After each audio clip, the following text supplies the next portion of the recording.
Good morning, नमस्ते विद्यार्थी जी। क्या हाल चाल आप सबों का। हमें उम्मीद है कि आप सभी अच्छे हैं और आप सबों को स्टडी पूरे मन और लगन से हो रही है। जैसे कि विद्यार्थी जी आप सबको पता है कि आप सब जो है क्लास 12th का चैप्टर 1 पढ़ रहे हैं और चैप्टर 1 में आपने थ्योरी कंप्लीट कर लिया है, ऑब्जेक्टिव कंप्लीट कर लिया है और जिसमें सब्जेक्टिव भी आपने मतलब कि एक पार्ट जो है जो शॉर्ट क्वेश्चन आंसर था, लघुत्तरीय प्रश्न था, उसको हमने आपको कंप्लीट करा रखा जो इंपॉर्टेंट था। आज प्यारे बच्चों बारी है जो सब्जेक्टिव पोर्शन में हम लोग पार्ट 2 क्लास करने वाले हैं और पार्ट 2 में हम लोग आज देखने वाले लॉन्ग क्वेश्चन आंसर को। मतलब कि बोर्ड एग्जाम में जो लॉन्ग क्वेश्चन आंसर पूछे जाएंगे या जो क्वेश्चन बनता है वो सारे चीजों को यहां पर हम कंप्लीट करने वाले हैं। चूंकि आपको पता होना चाहिए विद्यार्थी जी कि फिजिक्स में जो है लॉन्ग क्वेश्चन आंसर जो होता है ऑलमोस्ट डेरिवेशन बेस्ड होता है। तो आज की क्लास में हम लोग डेरिवेशन करने वाले मैथमेटिकल टूल्स का हम उपयोग करेंगे। तो वो सारे चीज करेंगे। बस आप लोग रेडी हो जाइए, तैयार हो जाइए और मुझे बताइए कि ऑडियो वीडियो क्लियर है, सही ढंग से सुन पा रहे, देख पा रहे, कहीं कोई दिक्कत कहीं कोई परेशानी तो उन्हें जल्दी से आप लोग फटाफट करके मुझे बताएंगे। क्योंकि प्यारे बच्चों आज बहुत जबरदस्त क्लास होने वाला है। आज क्लास होने वाला क्या, सब्जेक्टिव में आज हम लोग क्लास करने वाले हैं। और सब्जेक्टिव में क्या होने वाला गुरुजी, तो मतलब पार्ट 2 और पार्ट 2 में हम लोग देखने वाले हैं लॉन्ग क्वेश्चन आंसर मतलब दीर्घ उत्तरीय प्रश्न का जिसमें डेरिवेशन होता है। वो सारे डेरिवेशन को हम लोग यहाँ पर कवर करेंगे जो बोर्ड एग्जाम के लिए काफी इंपॉर्टेंट होता है। और साथ ही साथ उस डेरिवेशन को हम लोग क्वेश्चन जैसे पूछा जाता है उस स्टाइल में हम लोग कवर करने वाले हैं। एटलीस्ट कि आप ये समझिए कि आपको 5 मार्क्स का क्वेश्चन कैसे पूछा जाता है इस चैप्टर से, वो सारे क्वेश्चन का आपको प्रैक्टिस कराएंगे। इसको आप अच्छे से तैयारी करेंगे क्योंकि आपको बोर्ड एग्जाम में बहुत अच्छे रिजल्ट लाना है। ठीक है, तो मेरे साथ आप लोग आ चुके हैं। अनिश चंद्रवंशी, अमित है और सनोज है, महफूज है, आनंद है, गौरी है ना, निशा है, विवेक है, कोमल है, चंदन है, सूरज है, ड्रीम 450 है। उसके बाद और सारे बहुत सारे बच्चे आ चुके हैं। तो सबको एक बार नमस्कार, सुप्रभात। और बस मुझे बताइए कि ऑडियो वीडियो क्लियर है, कहीं दिक्कत कहीं कोई परेशानी तो नहीं। और आप सबों को मैं कृष्णनंदन दिशा साइंस क्लासेस, दिशा ऑनलाइन क्लासेस पे स्वागत करता हूं, वेलकम करता हूं प्यारे बच्चों, है ना, वेलकम करता हूं और सुप्रभात सबको। और एक बार फिर से हम लोग चलते क्लास को कंटिन्यू करते हैं। बस मुझे बताइए कि गुरु से ऑडियो वीडियो क्लियर है। अगर सब कुछ क्लियर है ना, सब कुछ क्लियर है तो एक बार क्या कीजिए, है ना, एक बार क्या कीजिए, जितने भी प्यारे बच्चों आ चुके हैं अपने नन्हे से हाथों इस क्लास को लाइक कर दीजिए, एकदम प्यारे से हाथों से, एकदम प्यारे प्यारे हाथों से क्लास को लाइक कर दीजिए, बड़ा मजा आता है। अगर आप प्यारे से हाथों से लाइक करते हैं तो यकीन मानिए बड़ा दिल खुश होता है। आप लाइक वहां करते दिल मेरा यहाँ खुश होता है कि चलो भैया मेरे विद्यार्थी जी मेरे लिए लाइक तो कम से कम करते हैं ना, और बहुत कुछ करने के लिए तैयार है तो कम से कम लाइक तो करते हैं। और अपने दोस्तों के साथ क्लास को शेयर कर दीजिए क्योंकि ये क्लास कहीं भी इस प्रकार से आपको देखने के लिए नहीं मिलेगा। ठीक है दोस्तों, कह लीजिए कि भाई अगर चैप्टर में कुछ नहीं भी पढ़ा है ना, कोई दिक्कत नहीं, यहाँ से तुम क्वेश्चन आंसर कर लो, बोर्ड एग्जाम में जीयूडी करके आ जाओ। ठीक है, गर्दा उड़ाकर है ना, गर्दा उड़ाकर आ जाओगे। अगर ये क्वेश्चन आंसर वाला सेशन अगर तुम लोग कर लेते हो तो जीओडी कर लोगे, बोर्ड एग्जाम के लिए काफी इंपॉर्टेंट, क्योंकि बिहार बोर्ड स्पेशल क्वेश्चन को हम लोग यहाँ पर कराने वाले हैं। बस अपने दोस्तों के क्लास को शेयर कर दीजिए, हो सके तो अपने व्हाट्सएप के स्टेटस में लगा दीजिए, टेलीग्राम के ग्रुप में, व्हाट्सएप के ग्रुप में, चैनल में, जहां भी आपका पावर है भेजने का एक बार जल्दी भेजिए और एक बार दिखाइए पावर ऑफ डीओसी, जल्दी से आप लोग दिखाइए क्योंकि क्लास को कंटिन्यू करते हैं। ठीक है, पावर ऑफ डीओसी जल्दी से आप लोग दिखाइए ना। चलिए, good morning good morning good morning good morning good morning, Radhe Radhe, है ना, गुड मॉर्निंग कर दिए सर, क्या बात है ना। चलिए, साक्षी कहती बहुत अच्छा, साक्षी धन्यवाद दिल से। चलिए, बहुत अच्छा, गुड मॉर्निंग सबको, है ना। तो क्लास को प्रारंभ कर दिया जाए, एक बार जल्दी से मुझे बताओ, है ना। यस गुरुजी, क्लास को प्रारंभ कर दिया जाए। अगर क्लास को प्रारंभ कर दिया जाए, है ना, बहुत अच्छा। माँ तेरे पसीने की, है ना, हर बूंद को मोती से चमकाऊंगा, तू सपने बड़े देख उसे पूरा करके दिखाऊंगा, है ना। बहुत अच्छा, बहुत अच्छा, धन्यवाद से आए 480+, बहुत अच्छा विद्यार्थी जी। तो जल्दी से आप लोग अगर सब कुछ क्लियर है एक बार कमेंट में लिखिए हैशटैग रैंकर, जल्दी से आप लोग लिखिए हैशटैग रैंकर, लिखिए। क्लास को कंटिन्यू करते प्रारंभ करते हैं। और आज हम लोग विद्यार्थी जी देखने वाले हैं क्या, तो आज हम लोग देखने वाले हैं लॉन्ग क्वेश्चन आंसर को। ठीक है, लॉन्ग क्वेश्चन आंसर को, है ना, लॉन्ग क्वेश्चन आंसर को देखने वाले हैं विद्यार्थी जी, है ना। जो नए विद्यार्थी जी हैं उसको मैं थोड़ा सा एक जानकारी देना चाहूंगा, बेसिक जानकारी से है। अगर आप 2026 के बोर्ड एग्जाम में तैयारी अच्छे ढंग से करना चाहते हो तो आपके लिए मंजिल बैच साइंस का बहुत जबरदस्त बैच होगा, बहुत वरदान बैच साबित होगा। ठीक है, तो क्या करना है भाई, है ना, तो करना क्या, बस मंजिल बैच में आपको एनरोल करना है। गुरुजी एनरोल करने के लिए कितना, एनरोल करने के लिए विद्यार्थी जी 1800 रुपए, है ना। हो सकता है कि ये रुपए 1800 के आसपास में आपको ये 1500 के आसपास में मिल जाएगा, मतलब एटलीस्ट हमको जहां तक पता है, चूंकि इससे पहले ऑफर था, अब ऑफर है कि नहीं, लेकिन एटलीस्ट में भी अब देख लेना, अगर आप कंफर्म करना, अगर कोई दिक्कत होगा आप दिए गए नंबर पे आप अगर कॉल कर लेना तो आपको बता देगा कि ऑफर है या ऑफर कंप्लीट हो गया। ठीक है, तो बस ऑफर का जो फी है वो मतलब कि 1500 रुपए है ना, 1500 ₹1500 है। अगर आप बैच में इनरोल ले लिए तो बहुत अच्छा, दिल से धन्यवाद, आभार आपको। अगर आप बैच में इनरोल नहीं लिए हैं तो सोचा विचारी इंतजारी को छोड़िए, जल्दी से आइए मेरे साथ, कदम से कदम मिलाइए। और चूंकि रैंकर बनाना है आपको, तो भैया रैंकर बनाने के लिए मेरे साथ तो आना ही होगा ना, क्योंकि ऑलमोस्ट चीजें आपको एप्लीकेशन पे मिलता है। यूट्यूब पर इंट्रोडक्टिव क्लासेज होती है, लेकिन ऑलमोस्ट क्लासेज आपका किस पे, एप्लीकेशन पे होता है, ठीक है। जिसमें गुरुजी आपको देते हैं mathematics class, physics class, chemistry class, ठीक है। केमिस्ट्री क्लास होते हैं बायोलॉजी, हिंदी, इंग्लिश, उर्दू, मात्र ₹1500 में ना, मात्र ₹1500 भाई, ₹1500 में। और साथ ही साथ क्लास फीचर्स तो बहुत सारा क्लास फीचर है जो कि यहाँ पर इतना लिखा भी नहीं है। लाइव क्लासेज है, रिकॉर्डेड क्लास, ऑल नोट्स है, पीडीएफ पैनल है, टेस्ट सीरीज है, बहुत सारा रिवीजन क्लास आपको मिलता है, क्रैश कोर्स मिलता है जो कि इसमें लिखा भी नहीं है। मतलब आप ये समझिए कि अगर आप ₹1500 देंगे तो आपको जिंदगी में लगेगा कि नहीं हमने ₹1500 कहीं पे किया था अपने करियर बनाने के लिए, तो ₹1500 के बदले बहुत कुछ मुझे मिल गया। तो सोचा विचारी इंतजारी छोड़िए और बस जल्दी से इस नंबर पर आप कांटेक्ट कीजिए। अगर आप बैच नहीं लिए हैं तो फिर अपनी मंजिल को बेहतर कर रही है ना। चलते हैं, क्लास को कंटिन्यू करते हैं। और आज की क्लास में हम लोग क्या देखने वाले हैं, हम आज देखने वाले सब्जेक्टिव पोर्शन को, और सब्जेक्टिव में क्या देखने वाले हैं, तो लॉन्ग क्वेश्चन देखने वाले हैं। विद्यार्थी जी, लास्ट क्लास में हमने आप लोगों को क्वेश्चन जो कराया था वो शॉर्ट क्वेश्चन आंसर था, जो आप यहां से देख सकते हैं। आपने नोट्स बना लिया होगा, पीडीएफ पैनल आपको मिल गया होगा, अच्छे से इसको नोट्स बना लीजिए, अच्छे से तैयारी कीजिएगा। और आज हम लोग देखने वाले लॉन्ग क्वेश्चन आंसर को, ठीक है। तो गणेश जी का आशीर्वाद लेते हैं और फिर क्लास को प्रारंभ करते हैं ना, क्लास को प्रारंभ करते हैं। एक बार जल्दी से तैयार हो जाइए, है ना। हाँ बिल्कुल बिल्कुल, हम जितना पढ़ाते उतना आप याद कर लीजिए, तो कहीं से कोई क्वेश्चन छूटेगा ही नहीं, कहीं से कोई क्वेश्चन छूटेगा ही नहीं, ठीक है। चलिए, कहीं से कोई क्वेश्चन नहीं छूटेगा। तो आज हम लोग क्या देखने वाले गुरुजी, आज हम लोग देखने वाले हैं लॉन्ग क्वेश्चन आंसर को। उनसे पहले एक छोटा सा प्यारा सा मोटिवेशन आपके लिए है। मोटिवेशन है, जुनून होना चाहिए कामयाबी के लिए, सोच तो हर कोई कर लेता है ना। जुनून होना चाहिए कामयाबी के लिए, सोच तो हर कोई कर लेता है विद्यार्थी जी, हर कोई कर लेता है, ठीक है। बस तो आपके अंदर जुनून होना चाहिए कि हम कामयाब होंगे तो ही बहुत कुछ आप कर पाएंगे, बाकी सोचने से कुछ नहीं होगा, उसके लिए मेहनत करना होगा, ठीक है। और मेरे साथ आपको हम मेहनत करवाते हैं। तो सबसे पहला क्वेश्चन आपके सामने आ चुका है, ठीक है। सबसे पहला क्वेश्चन आपके सामने आ चुका है। अरे जितने विद्यार्थी जी आ चुके हैं एक बार लाइक करिए फटाफट, क्योंकि मॉर्निंग का समय है और फिर मॉर्निंग के समय में तो मजा आ जाता है सभी लोग को, क्योंकि कई बच्चे बाद में भी क्लास देखते हैं, लेकिन हाँ बाद में भी जो आते हैं प्यारे प्यारे बच्चों, आप बहुत अच्छे बच्चों, बाद में भी आप लोग बहुत क्लास देखते हैं, रिकॉर्डेड क्लास देखते हैं, आपके कमेंट हम देखते रहते हैं, बहुत अच्छा लगता है, ठीक है। और आप लोग कहते हैं गुरुजी हम बाद में क्लास करते हैं ना, बाद में रिकॉर्डेड क्लास देखते हैं, तो आप बाद में भी आते हैं ना, तो लाइक कर दिया कीजिए ना कम से कम। बाद में भी रहे तो आप तो मेरे ही मतलब अपने हैं ना, तो बाद में अपनों के लिए तो ज्यादा सा सोचना चाहिए ना। चलिए ठीक है, चलते हैं, है ना, चलते हैं, है ना। चलिए बहुत अच्छा। तो सबसे पहले यहाँ पर क्या लिखा गया क्वेश्चन हमारे सामने, विद्यार्थियों से समझना बातों को, एक एक चीज को, क्योंकि डेरिवेटिव पार्ट्स हैं और डेरिवेशन में यहाँ पर आपको ये देखना है कि एक क्वेश्चन में क्या क्या सब चीजों को मिलाकर पूछा जाता है। मेरा ये प्रैक्टिस कराना मेरा मेन उद्देश्य है, क्योंकि यहाँ पर जितनी भी बातें हम पढ़ाएंगे वो आप ऑलरेडी पढ़ चुके काफी डिटेल में, और एक एक चीजों को आपने काफी विस्तार में पढ़ा है ना, काफी विस्तार में पढ़ा है। और सबसे मतलब कि मजे की बात है कि आपको हमने एक एक टॉपिक को सिर्फ एक ही दिन पढ़ाया है। पता है आज क्या होने वाला है, आज आपको एक दिन में बहुत सारे 5 मार्क्स के टॉपिक को कवर करना है। तो थोड़ा सा क्लास जो है फास्ट चलेगा आपका, और आपको ज्यादा कंसंट्रेट होने की जरूरत है, लिखने की जरूरत नहीं है, आप सिर्फ समझिएगा। और लिखने के लिए आप पीडीएफ पैनल जो आपको एप्लीकेशन में मिलता है वहां से आप लिख लेंगे, ठीक है। तो थोड़ा सा क्लास फास्ट होगा एटलीस्ट, क्योंकि क्वेश्चन बहुत सारा कवर करना है। हम आपको दिखा दें कि मेरे पास बहुत सारा क्वेश्चन है, और लास्ट क्वेश्चन जो 5 मार्क्स का क्वेश्चन आपको यहाँ पर करना है, आप देख सकते हो टोटल 11 क्वेश्चन हमें यहाँ पर करना है ना, 11 क्वेश्चन करना है। तो फिर देखते हैं कितना कुछ कवर कर पाते हैं, आज कर पाते हैं, अगर बच जाए तो फिर नेक्स्ट क्लास में करेंगे। इतना क्वेश्चन लास्ट करेंगे और इसके बाद आपका चैप्टर का क्या होगा, सब्जेक्टिव क्वेश्चन जो 5 मार्क्स है वो क्लियर हो जाएगा, मतलब डन हो जाएगा, ठीक है। तो थोड़ा बहुत क्लास अगर आपका स्पीड हो तो आप उसको समझने का प्रयास कीजिएगा, थोड़ा सा कोऑपरेट कीजिएगा। अब ये नहीं कीजिए कहिए गुरुजी कि मुझे थोड़ा सा स्लो पढ़ाना, तो भाई एप्लीकेशन पर हमने एक एक टॉपिक को एक दिन में पढ़ाया है। यहाँ पर एक टॉपिक मतलब कि ये समझो ना, आज की क्लास में अगर हम एटलीस्ट 5 क्वेश्चन को कर लेते हैं तो 5 दिन का क्लास एक दिन में कर लेंगे। अब सोचो किस रफ्तार से चलेंगे, है ना है ना, समझ में आ रहा है ना। थोड़ा सा क्या करना है, मतलब स्पीड रहना है ना। और लिखने के लिए आप पीडीएफ पेन से लिख लीजिए, या फिर आप क्या करेंगे, जो क्लास ओवर हो जाता है तो फिर आप वीडियो को पॉज करके आराम से लिख लेंगे, ठीक है जी, ठीक है। चलते हैं, यस सर, रेडी है, नो प्रॉब्लम सर, कोई दिक्कत, इसका पीडीएफ मिल जाएगा, एप्लीकेशन पे इसका पीडीएफ मिल जाता है, ठीक है, बिल्कुल मिल जाएगा, ठीक है। चलते हैं। तो सबसे पहले हम लोगों को यहाँ पे क्वेश्चन को समझना, क्या क्वेश्चन है, कहता है कि किसी वस्तु को आवेशित होने के लिए इलेक्ट्रॉनिक सिद्धांत क्या है। देखना एक एक जो लॉन्ग क्वेश्चन होता है, लॉन्ग क्वेश्चन में छोटे छोटे टॉपिक को मिलाकर बनाया जाए। जैसे कि आप यहां पर इलेक्ट्रॉनिक सिद्धांत एक टॉपिक हो सकता है, इलेक्ट्रॉनिक सिद्धांत क्या है। फिर कहता है कि दो आवेशों के बीच लगने वाला वैद्युत बल के संबंध में कूलाम का नियम लिखिए, ये दूसरा टॉपिक है।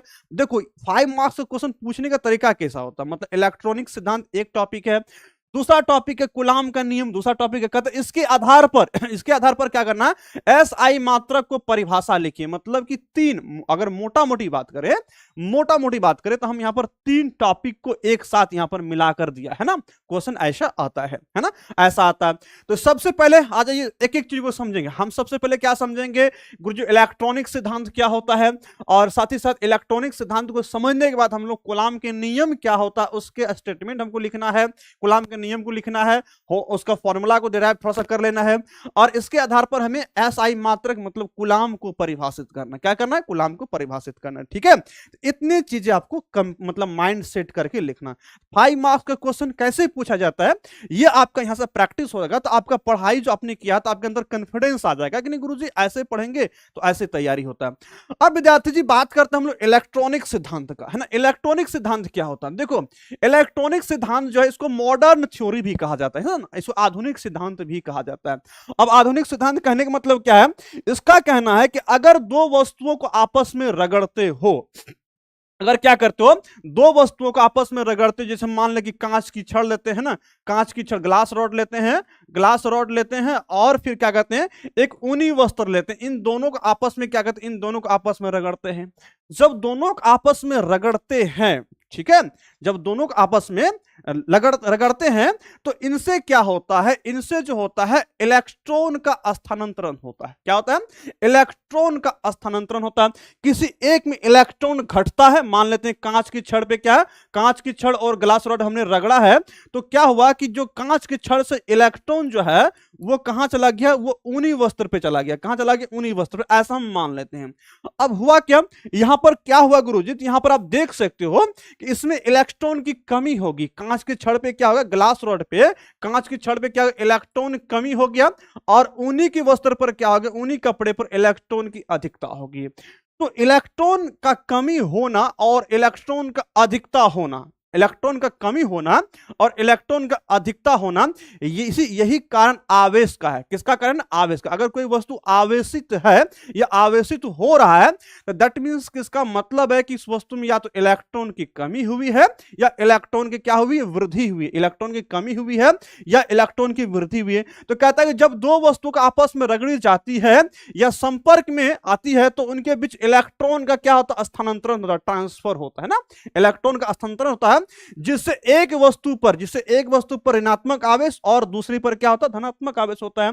अब मुझे बताओ यहां पर यह बता कि कोई वस्तु अगर ऋणात्मक हुआ है, मैं आपसे जानना चाहता हूं, अगर दो वस्तुओं का आपस में रगड़ा गया है और रगड़ने के बाद एक वस्तु ऋणावेशित हो गया है तो उसके ऊपर इलेक्ट्रॉन की कमी हुआ है या वृद्धि हुआ, जल्दी से आप लोग कमेंट करके मुझे बताइए कि अगर दो वस्तु को आपस में रगड़ा जाता है तो एक वस्तु ऋणावेशित हो जाता है, उस वस्तु पर क्या इलेक्ट्रॉन की कमी हुई है या वृद्धि हुई है। जल्दी से आप लोग मुझे इस बात का जवाब दीजिए, है ना, जल्दी से मुझे जवाब दीजिए। ठीक है, क्या होगा, ठीक है, जल्दी से आप लोग मुझे जवाब दीजिए।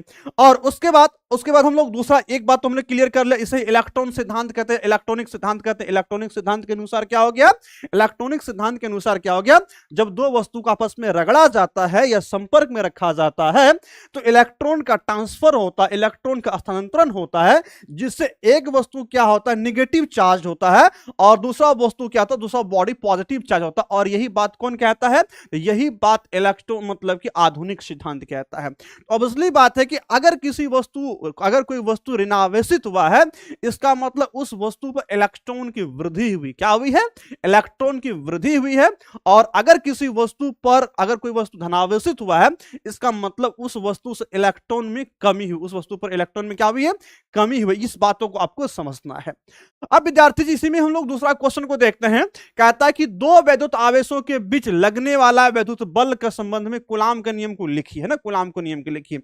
अब कूलाम का नियम आपको क्या कहता है, तो कूलाम का नियम कहता है स्थिर अवस्था में अगर दो बिंदु आवेश है, अगर स्थिर अवस्था में दो बिंदु आवेश है तो दोनों आवेशों के बीच में क्या होगा, तो गुरुजी दोनों आवेशों के बीच में आकर्षण या प्रतिकर्षण बल लगेगा। क्या होगा, आकर्षण या प्रतिकर्षण बल लगेगा। और ये आकर्षण और प्रतिकर्षण बल का जो परिमाण हम लोग निकालते हैं गुरुजी, तो दोनों आवेशों के गुणनफल के समानुपाती होता है। क्या होता है, गुणनफल के समानुपाती, और दोनों के बीच की दूरी वर्ग के व्युत्क्रमानुपाती होता है। यही क्या है ना, यही क्या आपका कूलाम के नियम का स्टेटमेंट है ना, कूलाम के नियम का स्टेटमेंट है ना। तो अब चलिए कूलाम के नियम का कथन क्या है, कथन को हम लोग समझते हैं। कूलाम के नियम के अनुसार कहते हैं, कहता है कि स्थिर अवस्था में अगर दो बिंदु आवेश है, स्थिर बिंदु आवेश के बीच लगने वाला जो बल होता है, लगने वाला बल F जो होता है, उनके है ना, उनके आवेशों के गुणनफल के क्या होती है, गुणनफल के अनुकर्मानुपाती, अनुकर्मानुपाती कहिए या उसको आप समानुपाती भी कहते हैं, है ना, तथा उनके बीच की दूरी वर्ग के क्या होता है, व्युत्क्रमानुपाती होता है। ये आपका क्या कूलाम का नियम। बातें समझ में आया। यहाँ दो बातें हैं, अगर दो पॉइंट चार्ज है रेस्ट में, तो दोनों पॉइंट चार्ज के बीच में लगने वाला अट्रैक्टिव या रिपल्सिव फोर्स जो होता है, दोनों चार्ज के प्रोडक्ट के क्या होता है, डायरेक्टली प्रोपोर्शनल होता है ना, मैग्नीट्यूड फोर्स निकालेंगे, और इनवर्सली प्रोपोर्शनल क्या होता है, डिस्टेंस होता है। तो यही बात को कूलाम के नियम द्वारा ना, कूलाम चाचा ने इस नियम को दिए थे। अब चाहो तो उसको आप मैथमेटिकल टूल्स के द्वारा भी लिख सकते हो, उसको आप गणितीय व्याख्या भी कर सकते हो ना। जैसे अगर मान लेते हैं कि मेरे पास दो बिंदु आवेश है ना, हम मान लेते हैं कि यहां पर मेरे दो बिंदु आवेश है, यहां पर एक Q1 आवेश है, हम मान लेते हैं यहां पर एक Q1 आवेश है, और इससे r दूरी पर क्या, r दूरी पर एक दो बिंदु आवेश दूसरा है, जिसको हम लोग क्या कहते हैं, Q2 आवेश है। तो अब इन दोनों के बीच लगने वाला बल जो होगा क्या होगा गुरुजी, कहेंगे है ना, यदि क्या कहते हैं, यदि हम यहां पर लिखते हैं, यदि Q1 तथा Q2 दो बिंदु आवेश क्या हो, दो बिंदु आवेश क्या हो, एक दूसरे से, दो बिंदु आवेश एक दूसरे से क्या r दूरी पर स्थित हो, है ना, r दूरी पर स्थित हो, तो वहां पर क्या होगा, स्थित हो, तो इनके बीच लगने वाला बल क्या होगा, है ना, तो लिखेंगे इनके बीच लगने वाला बल, है ना, इनके बीच लगने वाला बल क्या होगा विद्यार्थियों से बताओ मुझे, आप लोग तो पढ़ रखे हो ना, और अभी भी बताओ लगने वाला बल क्या होगा। तो गुरुजी दोनों आवेशों के ना अगर गुणनफल करेंगे, Q1 गुना Q2 करते हैं, तो ये बल के क्या है, समानुपाती है, मतलब F समानुपाती Q1 Q2 क्या कहेंगे, F समानुपाती Q1 Q2 कहेंगे। और दूसरी बात क्या कहेंगे गुरुजी, दोनों के बीच की दूरी वर्ग के व्युत्क्रमानुपाती है, मतलब F व्युत्क्रमानुपाती R स्क्वायर ना, F व्युत्क्रमानुपाती R स्क्वायर कहेंगे। ठीक है, ये दोनों बात हो गया। इन दोनों बातों को आप मिलाकर लिख लो, तो आप कैसे लिख सकते हो, F समानुपाती Q1 Q2, F समानुपाती क्या कहेंगे, Q1 कहेंगे, Q1 Q2, और फिर दोनों के बीच की दूरी वर्ग के व्युत्क्रमानुपाती कहते हैं। और इसको फाइनली करके हम लोग लिखे F समानुपाती Q1 लिख सकते हैं, Q1 Q2 बटे R स्क्वायर, और समानुपाती को हटाएंगे क्या होगा, तो गुरुजी इसके बदले कोई कांस्टेंट आता, और कांस्टेंट यहां पर क्या, स्मॉल के, क्या है, स्मॉल के है, और इसको लिख सकते हैं Q1 Q2 बटे R स्क्वायर। अगर क्या हो, अगर आवेश निर्वात में हो और मात्रक का पद्धति SI हो, तो K का मान कितना लिख सकते हैं बताओ मुझे, तो गुरुजी K का मान जो लिख सकते हैं, K का मान कितना हो सकता है, SI पद्धति में अगर बात करें, SI पद्धति में K का मान कितना होगा, SI पद्धति में हम जानते हैं कि K का जो मान होता है वो कितना होता है, तो K बराबर स्मॉल k का जो मान होता है वो क्या होता है, 1/4 पाई एप्सिलॉन नॉट होता है। तो इसका मतलब जहां पर F लिखा हुआ है, वहां पर क्या करेंगे, 1/4 पाई एप्सिलॉन नॉट लिखेंगे, उसके बाद Q1 Q2 बट्टे क्या करेंगे, R स्क्वायर करेंगे। और यही आपका क्या, यही कूलाम नियम का क्या व्यंजक है। ठीक है, यही कूलाम नियम का क्या व्यंजक है।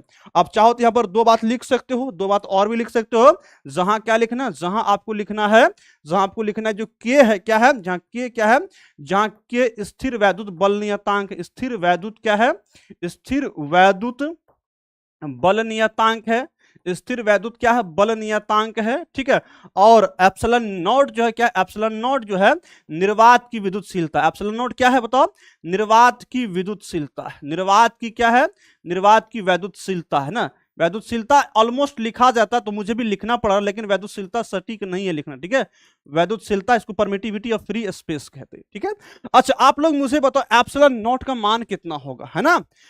जल्दी से मुझे बताओ, है ना, एप्सिलॉन नॉट का मान कितना होगा? एप्सिलॉन नॉट का मान कितना होगा? तो गुरुजी हम लोग जानते हैं एप्सिलॉन नॉट का जो मान होता है वो कितना होगा, बताओ एप्सिलॉन नॉट का मान कितना होगा? तो हम कहेंगे जो एप्सिलॉन नॉट का मान होता है वो कितना, 8.854, है ना, 8.854, 8 ठीक है, 8.854, 8.854 इसको लिख सकते हैं।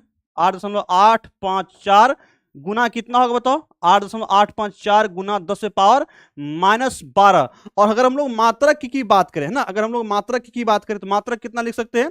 तो गुरुजी इसका अगर हम लोग मतलब 8.854 है गुना इसका मात्रक हम लोग फैराडे प्रति मीटर भी लिख सकते हैं ना, फैराडे प्रति मीटर भी लिख सकते हैं, या कूलाम स्क्वायर प्रति न्यूटन प्रति मीटर स्क्वायर भी लिख सकते हैं। ठीक है, तो हम इसका मात्रक क्या लिखेंगे? इसका मात्रक हम लोग लिखेंगे फैराडे प्रति मीटर, या इसका मात्रक हम लोग क्या लिखेंगे बताओ? न्यूटन प्रति मीटर स्क्वायर। ठीक है, तो इसको हम लोग लिख सकते हैं यहाँ पे क्या लिख सकते हैं? इसका मात्रक फैराडे प्रति मीटर लिख सकते हैं। ठीक है, फैराडे प्रति मीटर, या इसको कूलाम स्क्वायर प्रति न्यूटन प्रति मीटर स्क्वायर भी से हम लोग लिख सकते हैं। ठीक है, तो ये दोनों बातें आपको समझ में आना चाहिए। और आप इतना बात लिख देते हैं, इतना बात लिख देते हैं, तो आपका क्या होता है कि ये क्वेश्चन का आपका कहानी कंप्लीट हो जाता है।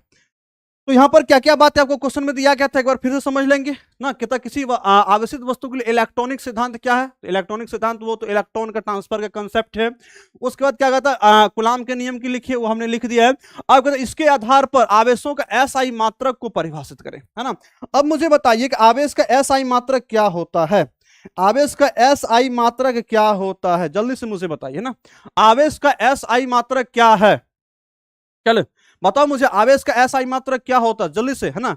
बिल्कुल, बुक मेरा अभी लेट है थोड़ा सा, तो बुक अगर रहेगा तो आपको मिल ही जाएगा, तुरंत मिल जाएगा। ठीक है, मुझे बताओ आवेश का एसआई मात्रक क्या होता है? जल्दी से, आवेश का एसआई मात्रक क्या होता है? बताओ मुझे जल्दी से, फास्ट में, आवेश का एसआई मात्रक क्या होगा? है ना, एक बार जल्दी से आप लोग मुझे बताओ आवेश का एसआई मात्रक क्या होगा, है ना। आवेश का एसआई मात्रक कूलाम होता, और कूलाम को हमको परिभाषित करना, कैसे परिभाषित करेंगे? अगर आपने कल की क्लास देखा होगा तो वहां पर हमने चीजों को समझाया है ना, हमने समझाया है।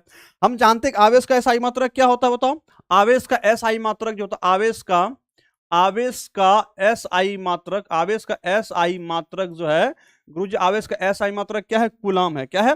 आवेश का एसआई मात्रक हमको क्या कहेंगे? कूलाम है, जिसको हम लोग किससे रिप्रेजेंट करते हैं? तो गुरुजी कैपिटल सी से रिप्रेजेंट करते हैं। ठीक है, कूलाम है। ठीक है, जिसको किससे रिप्रेजेंट करते हैं? तो कैपिटल सी से रिप्रेजेंट करते हैं। ठीक है, कैपिटल सी से रिप्रेजेंट करते हैं। अब इसको कैसे हम लोग डिफाइन करें, है ना, डिफाइन कैसे करें ना। तो डिफाइन करने के लिए क्या करेंगे? इसको परिभाषित करना, किसके मतलब कि कूलाम के नियम के आधार पर ना, लगने वाला बल के आधार पर। तो सबसे पहले यदि हम क्या करते हैं, मान लेते हैं कि मेरे पास दो बिंदु आवेश, समझना बातों को, हम क्या करते हैं, मान लेते हैं कि मेरे पास दो बिंदु आवेश है, और ये दोनों बिंदु आवेश जो है, दोनों का परिमाण जो 1 कूलाम है। कितना है? 1 कूलाम है। अच्छा, 1 कूलाम नहीं रहने दो बिंदु आवेश है, और ये दोनों बिंदु आवेश क्या है? दोनों बिंदु आवेश जो है ये एक दूसरे से क्या, एक दूसरे से 1 मीटर की दूरी पर, आर बराबर कितना, 1 मीटर दूरी पर है। हम यहां पर लिख लेते हैं ना, यहां पर लिख लेते हैं, यदि हम दो बिंदु आवेश लेते हैं, ठीक है, और दोनों एक दूसरे से क्या है, यदि एक दूसरे से मतलब यदि आर बराबर कितना, आर बराबर 1 मीटर है, और दोनों के बीच लगने वाला बल क्या है, अगर मान लेते हैं दोनों के बीच लगने वाला बल एफ का जो फॉर्मूला होता है 1/4 पाई एप्सिलॉन नॉट, है ना, इंटू क्या होता है, इंटू हम कहेंगे Q1 गुना Q2। ठीक है, Q1 गुना Q2 बटे आर स्क्वायर। यदि हम Q1 और Q2, ध्यान रखना, यदि Q1 और Q2 हम लोग क्या करते हैं, Q1 और Q2 यदि क्या करते हैं, यहाँ पर Q1 बराबर Q2 लेते हैं, Q1 जो है जितना है उतना ही Q2 लेते हैं, Q1 बराबर Q2, और ये 1 कूलाम लेते हैं, और 1 कूलाम लेने पर जब ये एक दूसरे से 1 मीटर पे हो, तो यहां पर लगने वाला बल क्या है, अगर 1/4 पर एप्सिलॉन नॉट की बात करें तो 9 गुना 10 पावर 9 होगा, गुना कितना होगा, गुना 1 बटे क्या होगा, 1 का स्क्वायर करेंगे, कोई फायदा है नहीं आज तक किसी को। तो यहां पर हम कह सकते हैं कि एफ का जो मान निकला, एफ का मान कितना निकला, 9 गुना 10 पावर 9, और मात्रा क्या, न्यूटन है। अब यहां पर समझने वाला बात है ना, यहां पर बात समझने वाला बातें हैं, समझने वाला बात है कि यदि दो बिंदु आवेश, यदि क्या है, यदि दो बिंदु आवेश एक दूसरे से 1 मीटर की दूरी पर है, और दोनों बिंदु आवेशों के बीच लगने वाला बल जो है अगर 9 गुना 10 पावर 9 न्यूटन है, इसका मतलब वो दोनों बिंदु आवेश जो है उसको हम लोग 1 कूलाम आवेश कहेंगे। क्या कहेंगे? 1 कूलाम आवेश कहेंगे। ठीक है, उसे क्या कहेंगे? 1 कूलाम आवेश कहते हैं। जैसे कि हम समझ सकते हैं कि यदि दो बिंदु आवेश 1 मीटर की दूरी पर निर्वात में हो, इस प्रकार रखा जाए कि उनके बीच लगने वाला बल कितना है, 9 गुना 10⁻9 न्यूटन। कितना है, 9 गुना 10⁻9 न्यूटन हो। क्या 9 न्यूटन हो तो प्रत्येक आवेश 1 कूलाम कहलाता है। कितना कहलाता है, 1 कूलाम कहलाता है। तो यहां पर आपकी बातें क्या होती है, क्लियर हो जाती है। अच्छा, 1 कूलाम आवेश को एकांक आवेश भी कहा जाता है। इसे क्या कहा जाता है, इसे एकांक आवेश भी कहा जाता है। ठीक है, इसे क्या कहता है, इसे एकांक आवेश भी कहा। कभी कभी आपको दिया जाता है एकांक आवेश से आप क्या समझते हैं तो वो भी आपको समझना है। ठीक है, इसे एकांक आवेश भी कहा जाता है। क्लियर है, यहां तक बातें आपको क्लियर होना चाहिए। ये था आपका 5 मार्क्स क्वेश्चन का कंसेप्ट। ठीक है, तो 5 मार्क्स क्वेश्चन का आपको इसी प्रकार से कंसेप्ट के साथ तैयारी करना होगा। ठीक है, तो आपने देखा कि जो 5 मार्क्स का क्वेश्चन था इसमें किन किन बातों को हमको पूछा गया था। इलेक्ट्रॉनिक सिद्धांत के बारे में मुझे पूछा गया था, हमने उसको कंप्लीट कर लिया। हमें यहाँ पर वैद्युत बल के लिए कूलाम का नियम पूछा गया तो उसको भी हमने कंप्लीट कर लिया। और कूलाम के है ना, मतलब जो बल का फॉर्मूला था, बल के फॉर्मूला के आधार पर हमें क्या कहते हैं, वैद्युत आवेश का एसआई मात्रा को परिभाषा लिखना था, तो वो भी हमने यहाँ पर कंप्लीट कर लिया है ना, हमने वो भी इसको कंप्लीट कर लिया। इस प्रकार से आपको तैयारी करना, लिखना है इसको आपको पीडीएफ पैनल से लिखना है। ठीक है, अभी आप नहीं लिखेंगे, अभी आप लिखेंगे तो फिर आपकी छूट जाएगी। ठीक है, हाँ, क्वेश्चन बैंक आपके चैप्टर कंप्लीट हर चीज आपको मिलेगा, आप कहने की जरूरत नहीं है। आप तैयारी कीजिए, मैं आपको जितनी तैयारी करवाता हूं वो काफी बहुत ज्यादा आपके पास सफिशियंट है। आपको जितनी चीज तैयारी कराई जा रही है आप उसकी तैयारी कीजिए। अगर उसके बाद आपका कोई तैयारी रह जाएगा, बीच में आपसे पूछेंगे कि आपका और क्या चाहिए, वो सारी चीज पूछेंगे आपसे। ठीक है, तो आपको ऐसा पूछने का मौका ही नहीं देंगे। बस कोई भी चीज को एक सीक्वेंस से करेंगे तभी तो कुछ हो पाएगा ना। ठीक है, तो ये बात आपको ध्यान में रखना है। ठीक है, चलते भैया अगला क्वेश्चन की ओर चलते हैं, है ना, अगला क्वेश्चन की ओर चलते हैं। अगला क्वेश्चन हम लोग यहाँ पर क्या कहता है, कहता है वैद्युत क्षेत्र की तीव्रता से आप क्या समझते हैं ना, वैद्युत क्षेत्र की तीव्रता से क्या तात्पर्य, इसका क्या मीनिंग है ना, इलेक्ट्रिक फील्ड इंटेंसिटी से आप क्या समझते हैं। उसके बाद इसका मात्रक तथा विमा सूत्र को लिखे, इसका मात्रक हमें लिखना है और विमा सूत्र लिखना है।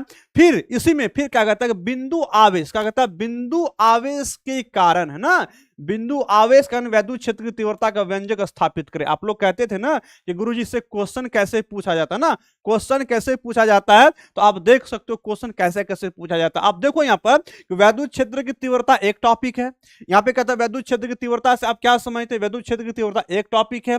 फिर कहता है इसका मात्रक लिखने के लिए वैद्युत क्षेत्र की तीव्रता का मात्रक लिखना मुझे, फिर विमीय सूत्र लिखना, दूसरा पॉइंट, तीसरा पॉइंट हो गया। फिर कहता है कि बिंदु आवेश के कारण, बिंदु आवेश के कारण क्या करना, वैद्युत क्षेत्र की तीव्रता का व्यंजक भी हमें यहाँ पर प्रूफ करना, क्या करना है, व्यंजक भी प्रूफ करना। ठीक है, तो ये इतनी बातें हमें यहाँ पर ध्यान में रखना पड़ता है। अब विद्यार्थी अगर वैद्युत क्षेत्र की तीव्रता की बात करते हैं, वैद्युत क्षेत्र की तीव्रता हम क्या समझते हैं, तो गुरुजी वैद्युत क्षेत्र की तीव्रता हम समझते हैं कि अगर कहीं पर वैद्युत क्षेत्र है, अगर मान लेते हैं यहाँ पर कोई आवेश है, ठीक है, यहाँ पर कोई आवेश क्यू है, तो क्यू आवेश के अगल बगल में क्या होगा, तो गुरुजी आवेश के अगल बगल के जो क्षेत्र होता है उसे हम लोग वैद्युत क्षेत्र कहते हैं ना। आवेश के अगल बगल के क्षेत्र को हम लोग क्या कहते हैं, है ना, आवेश के अगल बगल के क्षेत्र को हम लोग वैद्युत क्षेत्र कहते हैं।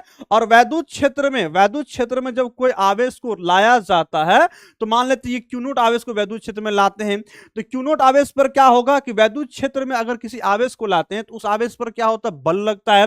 तो हम कह सकते हैं कि वैद्युत क्षेत्र में किसी आवेश पर लगने वाला बल, मान लेते लगने वाला बल क्या एफ है, और जिस आवेश को ला रहे उसको दोनों के अनुपात करते हैं, दोनों का अनुपात करते हैं, तो हमें यहाँ पर वैद्युत क्षेत्र की तीव्रता निकल जाती है। इसको हम लोग ऐसे भी कह सकते हैं प्रति एकांक आवेश में, वैद्युत क्षेत्र के प्रति एकांक आवेश में लगने वाला बल को, या हम कह सकते हैं कि वैद्युत क्षेत्र की तीव्रता जो होती है, किसी वैद्युत क्षेत्र में किसी आवेश पर लगने वाला बल और वैद्युत आवेश के अनुपात को वैद्युत क्षेत्र की तीव्रता कहते हैं, जिसको हम लोग ई से रिप्रेजेंट करते हैं, E equal to F upon Q naught होता है। तो चलिए भैया परिभाषा को देख लेते हैं। यहाँ पर क्या कहता है, कहता है वैद्युत क्षेत्र के किसी बिंदु पर एकांक परीक्षण, एकांक परीक्षण बिंदु धनावेश मतलब हम लोग क्यू नॉट कहते हैं, क्यू नॉट पर कार्य करने वाला वैद्युत बल और उस बिंदु पर वैद्युत क्षेत्र की तीव्रता कहलाती है। वैद्युत क्षेत्र की तीव्रता को हम लोग किससे रिप्रेजेंट करते हैं, तो वैद्युत क्षेत्र की तीव्रता को हम लोग ई से रिप्रेजेंट करते हैं। ई इक्वल टू हम लोग क्या लिखेंगे, एफ बाई क्यू नॉट लिख सकते हैं, या गुरुजी इसी को हम लोग सदिश रूप में लिखेंगे तो हम लोग कैसे इसको लिख सकते हैं, वेक्टर ई इक्वल टू 1 1/4 पे एप्सिलॉन नॉट, क्या लिख सकते हैं, वेक्टर ई इक्वल टू 1/4 पे एप्सिलॉन नॉट।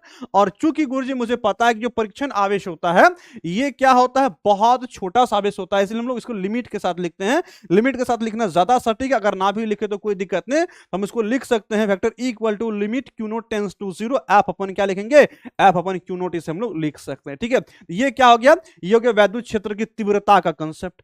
अब इसी क्वेश्चन में आप देखो, अब इसी में देखो एग्जाम में आप देखना इसी तरह से आपको प्रैक्टिस करना होगा। ठीक है, इस तरह से प्रैक्टिस करोगे तभी एग्जाम में आप क्या करोगे, बना पाओगे, आपका नंबर नहीं कटेगा। ठीक है, इसलिए ये करना काफी इंपॉर्टेंट है। और जो बच्चे ये क्लास को नहीं करेगा ना, यकीन मानिए वो बहुत पछताएगा। ठीक है, यकीन मानिए बहुत पछताएगा। अगर इस क्लास को अवॉइड कर दिया तो वो मतलब कि उसका पढ़ाई आगे चल करके वो बहुत वीक हो जाएगा, और उसना मतलब उसके अंदर वो क्या हो, डिमोटिवेटेड फील करेगा, हम क्या पढ़ रहे हैं, इससे क्वेश्चन कैसे आता है, कैसे तैयारी करेंगे, कैसे कैसे वो सारे चीज। मेरा यहाँ पर मेरा मेन उद्देश्य आपको पढ़ाना नहीं है, मेरा मेन उद्देश्य इस टॉपिक में, इस जो क्लास, इस टॉपिक का क्लास मेन उद्देश्य है कि आपको क्वेश्चन कैसे पूछा जाता है उसका प्रिपरेशन अभी से तैयारी करवाना ना, अभी से तैयारी करवाना, ताकि एग्जाम टाइम तक आपके सारे फ्रेम जो है फिजिक्स के जितने भी चीजें हैं वो आपके माइंड में सेट हो जाएगा, और आपके अंदर क्या होगा, कॉन्फिडेंस आएगा। आप अच्छे से तैयारी करोगे तभी तो आप रैंकर बन पाओगे ना ये। अन्यथा इस चीज को हम एग्जाम टाइम में भी कराएंगे, कोई दिक्कत नहीं, मुझे एग्जाम टाइम में कराना चाहिए। लास्ट टाइम हमने पिछले साल नहीं करवाया था, लेकिन इस बार हम सोचे कि नहीं पहले करवा देंगे तो बच्चों और ज्यादा मेहनती होंगे और ज्यादा रिजल्ट अच्छा हो सकता है। ठीक है, इसलिए हम इसको करवा रहे हैं। ठीक है, अब चलते हैं, अब बात करते हैं किसकी बात करते हैं, अब बात करते हैं वैद्युत क्षेत्र की तीव्रता पर, है ना। इसका मात्रक हमको बताना है, तो मात्रक कैसे निकाल सकते हैं गुरुजी, तो मात्रक आराम से निकालो ना। देखो यहाँ पर मात्रक उत्तरक निकालने के लिए फॉर्मूला पकड़ो। ठीक है, फॉर्मूला पकड़ लोगे तो मात्रक भी निकल जाएगा, है ना। उसके बाद क्या होगा, उसका विमीय सूत्र भी निकल जाएगा ना, मात्रक भी निकल जाएगा और विमीय सूत्र भी निकल जाएगा। अब यहाँ पर फॉर्मूला मुझे क्या लिखा हुआ गुरुजी, फॉर्मूला हमें यहाँ पर लिखा हुआ है, हमें फॉर्मूला लिखा E equal to F by Q naught, है ना। कैसे इसका मात्रक बना सकते हैं, तो गुरुजी हम लोग बच्चा से पढ़ते आए, पढ़ते हुए आए, बल का मात्रक न्यूटन होता है और आवेश का मात्रक कूलम होता है, न्यूटन प्रति कूलम, क्या है, न्यूटन प्रति कूलम कहेंगे ना, न्यूटन प्रति कूलम। आप देख सकते हो यहाँ पर क्या होगा, जो वैद्युत क्षेत्र की तीव्रता एस आई मात्रक क्या है, न्यूटन प्रति कूलम, है ना, न्यूटन प्रति कूलम है। अच्छा गुरुजी यहाँ पर वोल्ट प्रति मीटर हमने कई बार आपको समझा रखा, हमने इतना बार अभी तक हमने पढ़ा दिया है ना, हमें लगता है कि आपको हर चीज याद हो गया होगा, है ना। अरे ऑब्जेक्टिव तो हम दे चुके भाई, ऑब्जेक्टिव पढ़ा चुके हैं ना पढ़ा चुके हैं। या अगर बात करें गुरुजी, आपने फॉर्मूला जो लिखा है कि मतलब वोल्ट प्रति मीटर लिखा है, ये वोल्ट प्रति मीटर कैसे होगा, तो विद्यार्थी जी आपको याद रखना एक फॉर्मूला होता है, वो वैद्युत क्षेत्र और वैद्युत विभव के बीच में संबंध होता है, उसका फॉर्मूला तो E equal to minus D V upon D R या डी एक्स कह सकते हैं। अब यहां देखो इसका क्या है, यहाँ पर डीवी मतलब क्या, वोल्ट हो गया, मतलब विभव, विभव का मात्रा क्या था, वोल्ट होता है, और आर मतलब दूरी, इसको मीटर कहेंगे, मतलब वोल्ट प्रति मीटर, क्या है, वोल्ट प्रति मीटर। इसका ये मात्रक भी होता है, कभी कभी पर ये दोनों आपको मिला करके दे दिया जाता है ना, दे दिया जाता है, ये बातें आपको समझ में आना चाहिए। ठीक है, तो चलो इसका एसआई मात्रक हमें यहाँ पूछ दिया, हमने इसको कंप्लीट कर लिया। फिर कहता है कि इसका विमीय सूत्र को लिखना है ना, विमीय सूत्र हम लोग कैसे लिखेंगे, तो चलो विमीय सूत्र यहाँ पर बना लेते हैं। सबसे पहले कैसे बनाएंगे विद्यार्थी जी, हमें यहाँ पर जो मात्रक लिखा हुआ उस मात्रक से हम लोग विमीय सूत्र को बना सकते हो। तो वो कैसे मात्रक मेरा यहाँ पर लिखा, हम मान लो हमने विमीय सूत्र को भूल गया, हम लोग क्या करेंगे, इसका मात्रक यहाँ से निकाल सकते हैं। मात्रक कैसे निकालेंगे, है ना, मात्रक हम लोग कैसे निकालेंगे, तो गुरु जी इसका मात्रक हम लोग निकाल सकते हैं, यहाँ पर जो ये लिखा हुआ है इन्हीं को लेकर हम लोग विमीय सूत्र निकाल सकते हैं। यहाँ पर न्यूटन प्रति कूलम है, न्यूटन का जो है, न्यूटन का क्या कहेंगे, न्यूटन का जो मतलब बल है, न्यूटन बल का मात्रक है, और बल का मात्रक का जो विमीय सूत्र होता है बल का क्या होता है, तो वो गुरुजी mlt टू द पावर -2 होता है ना। बल का जो विमीय सूत्र होता है, बल मतलब न्यूटन, बल का मात्रक न्यूटन, और न्यूटन का जो विमीय सूत्र होगा mlt टू पावर -2 का। और यहाँ पे गुरुजी कूलम है, कूलम मतलब इसका क्या, कूलम आवेश का मात्रक, इसका क्या विमीय सूत्र at होता है, लेकिन यहाँ प्रति कूलम है तो हम लोग कहेंगे प्रति a ना, प्रति a कहेंगे, प्रति t कहेंगे। ठीक है, अब इन्हीं को सॉल्व कर लेते हैं, इन्हीं को सॉल्व जब कर लेंगे तो क्या होगा गुरुजी, m होगा, l होगा, और फिर क्या होगा ml, टी पे पावर क्या, टी पे पावर -3 होगा, और ए पे पावर क्या होगा, -1 होगा ना। ये इसका विमीय सूत्र निकल गया, इसीलिए कहते हैं कि इसका फॉर्मूला का आप अच्छे से लर्न कर दो। बहुत अच्छा, रोशनी इसके लिख भी रही ना इसका, हाँ हाँ, एप्लीकेशन हम बोले थे लगे बिल्कुल, तो फिर फ्री हो जाते हैं, जस्ट लगा देंगे, उसका टेंशन है, हम आपको बोल देंगे एक दिन पहले कि आपका एप्लीकेशन पे टेस्ट है, तो उस दिन आपको बोल देंगे। ठीक है, उसका टेंशन आप नहीं लीजिएगा। ठीक है, इसका मतलब हम विमीय सूत्र को क्या लिख सकते हैं, तो गुरुजी यहाँ पर हम लोग विमीय सूत्र को लिखेंगे, तो हम लोग विमीय सूत्र को लिख सकते हैं ना, विद्युत क्षेत्र की तीव्रता का विमीय सूत्र क्या होगा, क्योंकि विद्युत क्षेत्र की तीव्रता का, विद्युत क्षेत्र की तीव्रता का तीव्रता का, है ना, का विमीय सूत्र क्या होगा? अभी हमने जस्ट निकाला था ना, हमने जस्ट निकाला था, और आप लोग भी निकालने के लिए सीखो। देखो यहाँ पे क्या निकाला ना, कहाँ गया भाई विमीय सूत्र जो होता है एम एल, है ना, एम एल, ओहो माई गॉड यहाँ पे गलती हो गया, एम एल होगा सिर्फ, सॉरी बच्चों यहाँ पे हमने गलती लिख दिया है, यहाँ पे एम एल है ना, M L T power minus two का, और क्या होगा T power minus three, T power क्या होगा, टी पावर माइनस थ्री और ए पावर माइनस वन, ठीक है, ए पावर माइनस वन होगा, M L T power minus three और ए पावर क्या होगा, माइनस वन होगा, ठीक है। लिखेंगे यहाँ पर एम एल टी पावर क्या है, माइनस थ्री, और ए पावर क्या है, माइनस वन, इसका क्या हो गया, विमीय सूत्र हो गया, ठीक है, इसका क्या हो गया, विमीय सूत्र हो गया, M L T power minus three और A power one minus one हो गया। तो ये हमने यहां पर कंप्लीट कर लिया। अब फिर इसमें क्या कहता है, इसमें कहता है कि बिंदु आवेश के कारण विद्युत क्षेत्र की तीव्रता का व्यंजक स्थापित करना है। बिंदु आवेश के हमको विद्युत क्षेत्र की तीव्रता निकालना है। मतलब अब इसके अंदर हमें फिर से क्या करना होगा, हाँ इसे आप नोट्स में लिख लेना, ठीक है, वो अलग कॉपी बना लेना क्वेश्चन आंसर का, क्योंकि पूरा साल आपका क्वेश्चन आंसर एक अलग से मतलब कि कॉपी हो जाएगा, तो एग्जाम टाइम में क्वेश्चन आंसर का रिवीजन करना बहुत आसान होगा, ठीक है, बहुत आसान होगा, ठीक है। अब चलते विद्यार्थी जी, अब किसकी बात करते हैं, कहते हैं बिंदु आवेश के कारण विद्युत क्षेत्र की तीव्रता का व्यंजक निकालने के लिए। तो हम मान लेते हैं सबसे पहले मान लेते हैं कि मेरे पास यहां पर कोई बिंदु आवेश है, मान लेते हैं कोई बिंदु O है, और यहां पर कोई पॉइंट चार्ज है, कोई पॉइंट चार्ज Q है, जिसको हम लोग स्रोत आवेश कहते हैं। ये क्या है, स्रोत आवेश है। अब स्रोत आवेश यहां पर है, इसका मतलब क्या होगा गुरुजी, जब कोई स्रोत आवेश है, इसके अगल बगल के क्षेत्र को हम लोग क्या कहेंगे बताओ, इसके अगल बगल के क्षेत्र को वैद्युत क्षेत्र कहते हैं। क्या कहते हैं, आवेश के अगल बगल के क्षेत्र को क्या कहते हैं, आवेश के अगल बगल के क्षेत्र को वैद्युत क्षेत्र कहते हैं, ठीक है, वैद्युत क्षेत्र कहते हैं। अब वैद्युत क्षेत्र से हम मान लेते हैं कि इसके अगल बगल में मान लेते हैं यहां पर कोई बिंदु P है, ठीक है, यहां पर कोई बिंदु P है, और कोई बिंदु P है, कुछ भी मान लेते हैं, यहां पर कोई बिंदु P है, और इस बिंदु P पर मान लेते हैं कोई अन्य आवेश है, कोई अन्य आवेश मतलब परीक्षण आवेश है। क्या है, परीक्षण आवेश है Q नोट, जिसको हम लोग टेस्ट चार्ज कहते हैं। अब टेस्ट चार्ज जो है इस O से कितनी दूरी पर है, तो कहें गुरुजी इस टेस्ट चार्ज जो है O से जो है वो R दूरी पर, हम मान लेते दूरी कुछ न कुछ होगी, हम मान लेते O से जो है O से R दूरी पर कोई बिंदु P है, ठीक है, O से R दूरी पर कोई बिंदु P है, जहां पर कोई परीक्षण आवेश Q नोट है। अब इसी परीक्षण आवेश पर क्या करना है, इस परीक्षण आवेश पर जो Q आवेश है, स्रोत आवेश है या वैद्युत क्षेत्र है, उनके कारण कितना बल लगेगा, उसी बल को कैलकुलेट करेंगे तो हम लोग वैद्युत क्षेत्र की तीव्रता उसे निकाल सकते हैं। ओ कैसे, तो हम यहां पर कहते हैं ना, हम यहां पर कहेंगे कि जैसे कि मान लेते हैं कि निर्वात में कोई बिंदु O है, कोई बिंदु O पर Q आवेश है, जिसको हम लोग Q आवेश मतलब स्रोत आवेश है, जैसे R दूरी पर कोई बिंदु P है, कोई बिंदु P यहां पर हम लिख देते हैं, कोई बिंदु क्या है, कोई बिंदु P है, कोई R दूरी पर कोई बिंदु P है, जिस पर परीक्षण आवेश Q नोट है, जिस पर परीक्षण आवेश Q नोट है, और उस बिंदु पर हमें वैद्युत क्षेत्र की तीव्रता ज्ञात करना। क्या ज्ञात करना, वैद्युत क्षेत्र की तीव्रता ज्ञात करना, ठीक है, वैद्युत क्षेत्र की तीव्रता ज्ञात करना।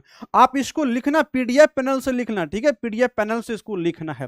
अब विद्यार्थी जी वैद्युत क्षेत्र की तीव्रता हम लोग कैसे ज्ञात करेंगे, गुरुजी वैद्युत क्षेत्र की तीव्रता जो हम लोग जानते हैं क्या है, वैद्युत क्षेत्र की तीव्रता तो ज्ञात करेंगे, लेकिन उनसे पहले हमें एक बात पता करना होगा। क्या बात पता करना होगा गुरुजी, हमें वैद्युत क्षेत्र की तीव्रता का जो फॉर्मूला होता है वो क्या होता है, वो E इक्वल टू क्या होता है, E इक्वल टू F बट्टे Q नोट, है ना, F बट्टे क्या होता है, Q नोट।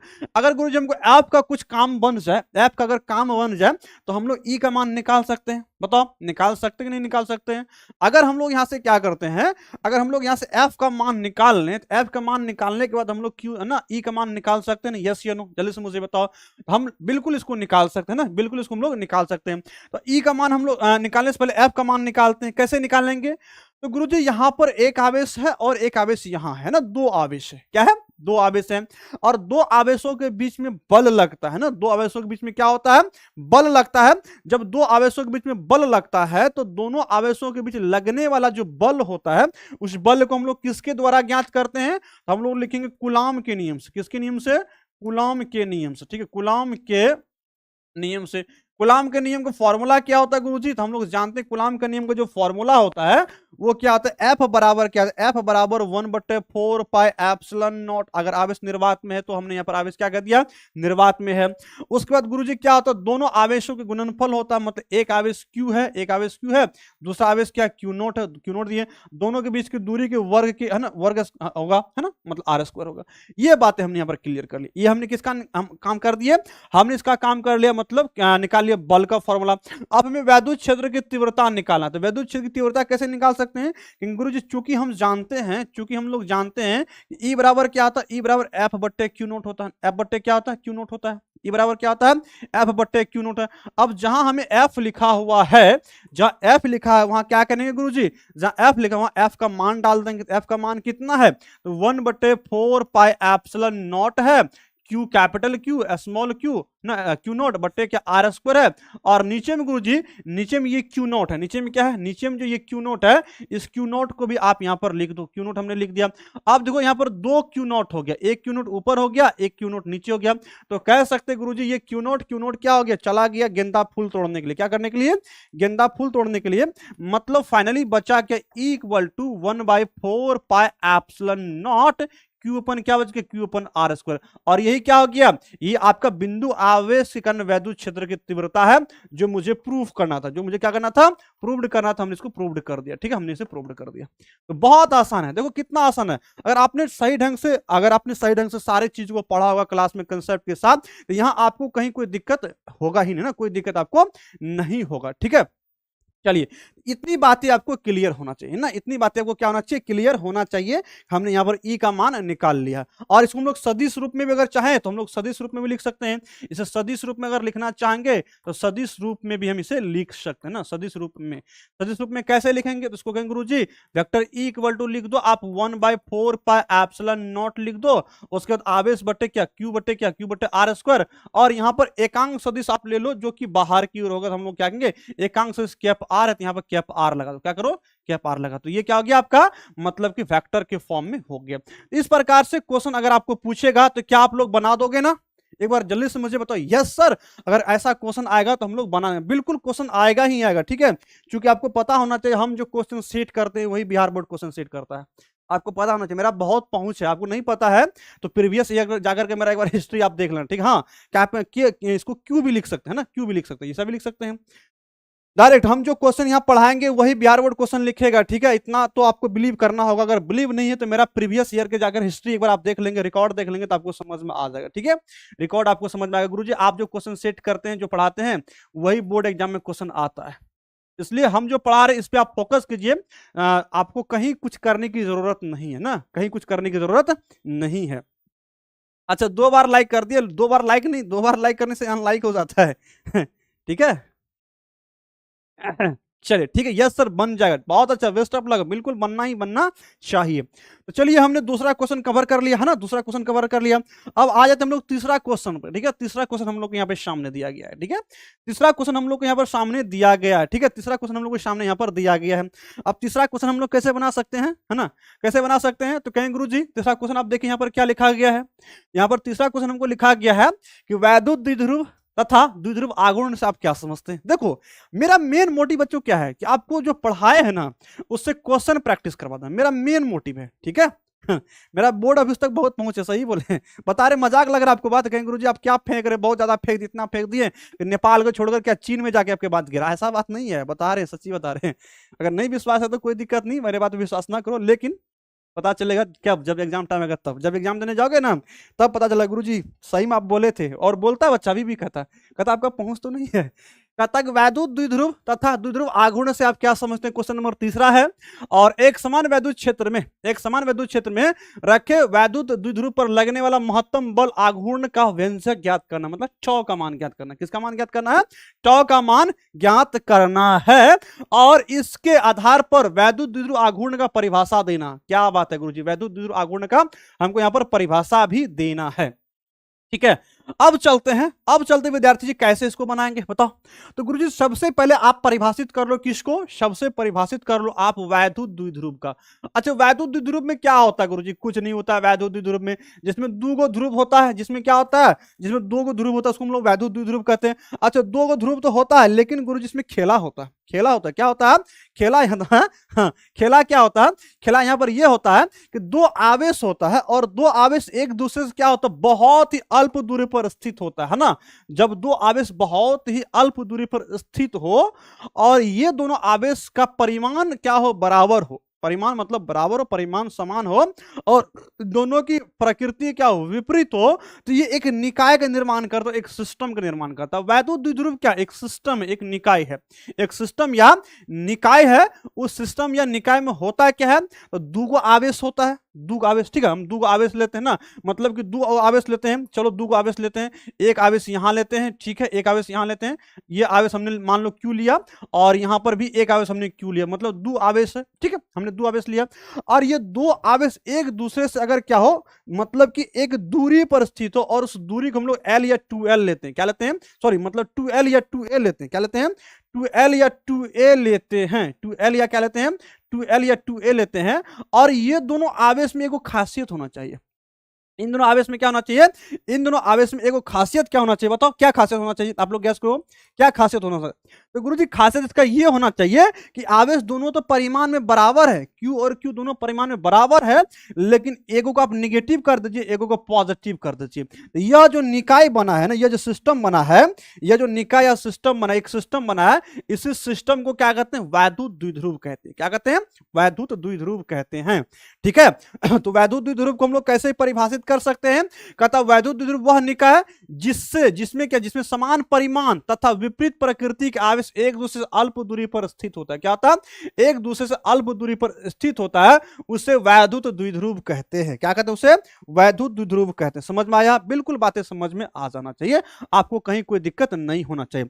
अब विद्यार्थी जी, अब आपसे हम बात करते हैं, मुझे कुछ एग्जांपल्स आप लोग कमेंट करके बताओ, तो वैद्युत द्विध्रुव का कुछ एग्जांपल्स क्या क्या हो सकता है, बताओ मुझे, बताओ, है ना, बताओ मुझे कि इसमें एग्जांपल्स क्या क्या हो सकता है ना, क्या क्या हो सकता है एग्जांपल, है ना, क्या क्या एग्जांपल इसका हो सकता है, बताओ एग्जाम्पल में क्या लिख सकते हैं, तो गुरुजी इसके एग्जाम्पल्स में हम लोग लिख सकते हैं, एग्जाम्पल में क्या हो सकता है बताओ, तो गुरुजी इसके एग्जाम्पल में कुछ एक एग्जाम्पल आप लोग बताओ, क्या इसका एग्जाम्पल हो सकता है, तो गुरुजी इसका एग्जाम्पल हो सकता है NaCl हो सकता है, हो सकता है ना, बताओ NaCl में वैद्युत द्विध्रुव मिलेगा जी, मिलेगा कि नहीं मिलेगा, बताओ, बिल्कुल बिल्कुल, सुन ना, बहुत अच्छा लिख भी रहे जो बच्चे ना NaCl के अणु लिख रहे, और भी बताओ, और गुरुजी क्या हो सकता है, और इसमें HCl हो सकता है ना, इसमें क्या हो सकता है, HCl भी हो सकता है, HCl भी हो सकता है, और उसके बाद क्या गुरुजी है ना, NH3 भी हो सकता है, NH3 भी हो सकता है, ये सभी आपको क्या वैद्युत द्विध्रुव आपको देखने के लिए मिलेगा ना, CH4 भी हो सकता है ना, लेकिन उसमें आपको ज्यादा डिटेल में आप जाएंगे तो वहां पर क्लियर हो जाता,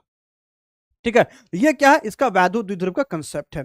अब विद्यार्थी जी इसी में क्या आता है कि वैद्युत द्विध्रुव आघूर्ण से क्या समझते हैं, वैद्युत द्विध्रुव आघूर्ण से क्या समझते हैं, वैद्युत द्विध्रुव आघूर्ण से क्या समझते हैं, तो कुछ हो नहीं गुरुजी, कुछ हो बात नहीं है, बात बहुत आसान है, क्या आसान है, तो गुरुजी जितना भी वैद्युत द्विध्रुव होता है, सुनना मेरे बातों को, इस बातों को आप याद कर लो, जितने भी वैद्युत द्विध्रुव, CO2, बहुत अच्छा, थैंक यू बच्चों ना, जितने भी वैद्युत द्विध्रुव होता है, सभी वैद्युत द्विध्रुव में क्या होता है, आघूर्ण होता है, क्या होता है, याद रखना, जितने भी वैद्युत द्विध्रुव होता है, सभी वैद्युत द्विध्रुव में क्या होता है, आघूर्ण होता है, और आघूर्ण गुरुजी कैसे होता है, तो वैद्युत द्विध्रुव का जो दो आवेश है, वैद्युत द्विध्रुव का दो आवेश है, एक -Q एक +Q, कोई एगो आवेश ले लो, है ना, मान लो वैद्युत द्विध्रुव है, इस वैद्युत द्विध्रुव में एगो आवेश हमने Q को लिया, +Q लिया, +Q ले लिया, और दोनों आवेशों के बीच में क्या है, दोनों आवेशों के बीच में क्या होगी, कुछ ना कुछ दूरी होगी, हमने आवेश ले लिया Q, हमने आवेश Q ले लिया, और गुरुजी दोनों आवेशों के बीच की दूरी कितनी है, 2l है, तो Q को क्या करो, 2l से गुना कर दो, Q को क्या करो, 2l से गुना कर दो, है ना,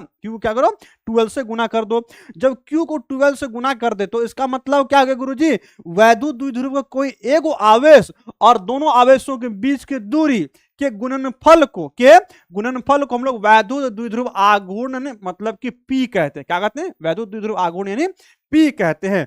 तो वैद्युत द्विध्रुव के ना, वैद्युत द्विध्रुव के किसी एक आवेश का परिमाण तथा दोनों आवेशों के बीच की दूरी के गुणनफल को वैद्युत द्विध्रुव आघूर्ण कहते हैं। इसे किससे रिप्रेजेंट करते हैं, तो गुरुजी इसको ना स्मॉल p से रिप्रेजेंट करते हैं। स्मॉल p इक्वल टू क्या होता है, Q इंटू 2l, क्या होता है, Q इंटू 2l होता है, Q इंटू 2l होता है, Q इंटू क्या होता है, 2l होता है। अच्छा, इसको हम अगर आपसे पूछें कि वैद्युत द्विध्रुव आघूर्ण का SI मात्रक क्या होता है, अगर आपसे हम पूछे कुछ एक्स्ट्रा बातें आपसे पूछें, तो वैद्युत द्विध्रुव आघूर्ण का जो SI मात्रक है वो SI मात्रक क्या होगा, जल्दी से आप लोग कमेंट करके मुझे बताइए इसका SI मात्रक क्या होगा, वैद्युत द्विध्रुव आघूर्ण का SI मात्रक क्या होगा, जल्दी से मुझे बताइए विद्यार्थी जी कि वैद्युत द्विध्रुव आघूर्ण का जो SI मात्रक गुरुजी फलना चिलना ठिमकाना होता है, क्या होता है, जल्दी से मुझे बताओ ना, सेंटीमीटर, क्या सेंटीमीटर होगा, बताओ मुझे, क्या वैद्युत द्विध्रुव आघूर्ण का SI मात्रक सेंटीमीटर होगा, यस या नो, यस या नो, जल्दी से कम ऑन फास्ट, सेंटीमीटर होगा, यस या नो, बताओ मुझे क्या गुरुजी हम लोग को चोंगू समझ रहे हैं क्या? उतना चोंगू है नहीं जितना आप समझ रहे हैं ना, क्योंकि आपने मुझे पढ़ा करके समझा दिया कि विद्यार्थी कहाँ कहाँ गलती करते हैं। हम उसी दिन समझ गए हैं कि ना हम यहाँ पर गलती कर, लेकिन आप समझा दिए थे। सेंटीमीटर नहीं ना होगा जी, नो सर, है ना। चोंगू इतना नहीं है, कुलाम मीटर होता है। क्या होता है? कुलाम मीटर, सी कैपिटल एम स्मॉल, ठीक है। इसका एस आई मात्रक क्या कहेंगे? एस आई मात्रक की बात करते हैं, एस आई मात्रक की बात करें, एस आई मात्रक क्या होगा गुरुजी? एस आई मात्रक क्या था? सी कैपिटल एल एम स्मॉल, है ना, कुलाम मीटर होता है। अच्छा, इसका एक और मात्रक होता है, कोई बता सकते हो? है ना, कोई बता सकते हो? एक और इसका मात्रक होता है। जो विद्यार्थी इसका एक और मात्रक बता देगा उसका नाम हम आप सबसे पहले लेंगे, है ना, उसका नाम सबसे पहले लेंगे। देखते हैं इसका एक और मात्रक सबसे पहले कौन बताता है। इसका एक अन्य मात्रक भी होता है, एक अन्य मात्रक भी होता है। बताओ मुझे उसका एक अन्य मात्रक क्या, उसका नाम हम सबसे पहले भी लेंगे, पकड़ के उसका नाम लेंगे, ठीक है। देखते हैं कौन इसका एक और मात्रक बता देता है सबसे पहले, है ना। हाँ चलो, बहुत अच्छा है। सबसे पहले किसने बताया? दीपेश जाटव ने इसका सबसे पहले बताया डीबई। क्या होता है? लेकिन डीबई लिखा सही मतलब हो कोई, हमने समझ गया, ठीक है, डीबई।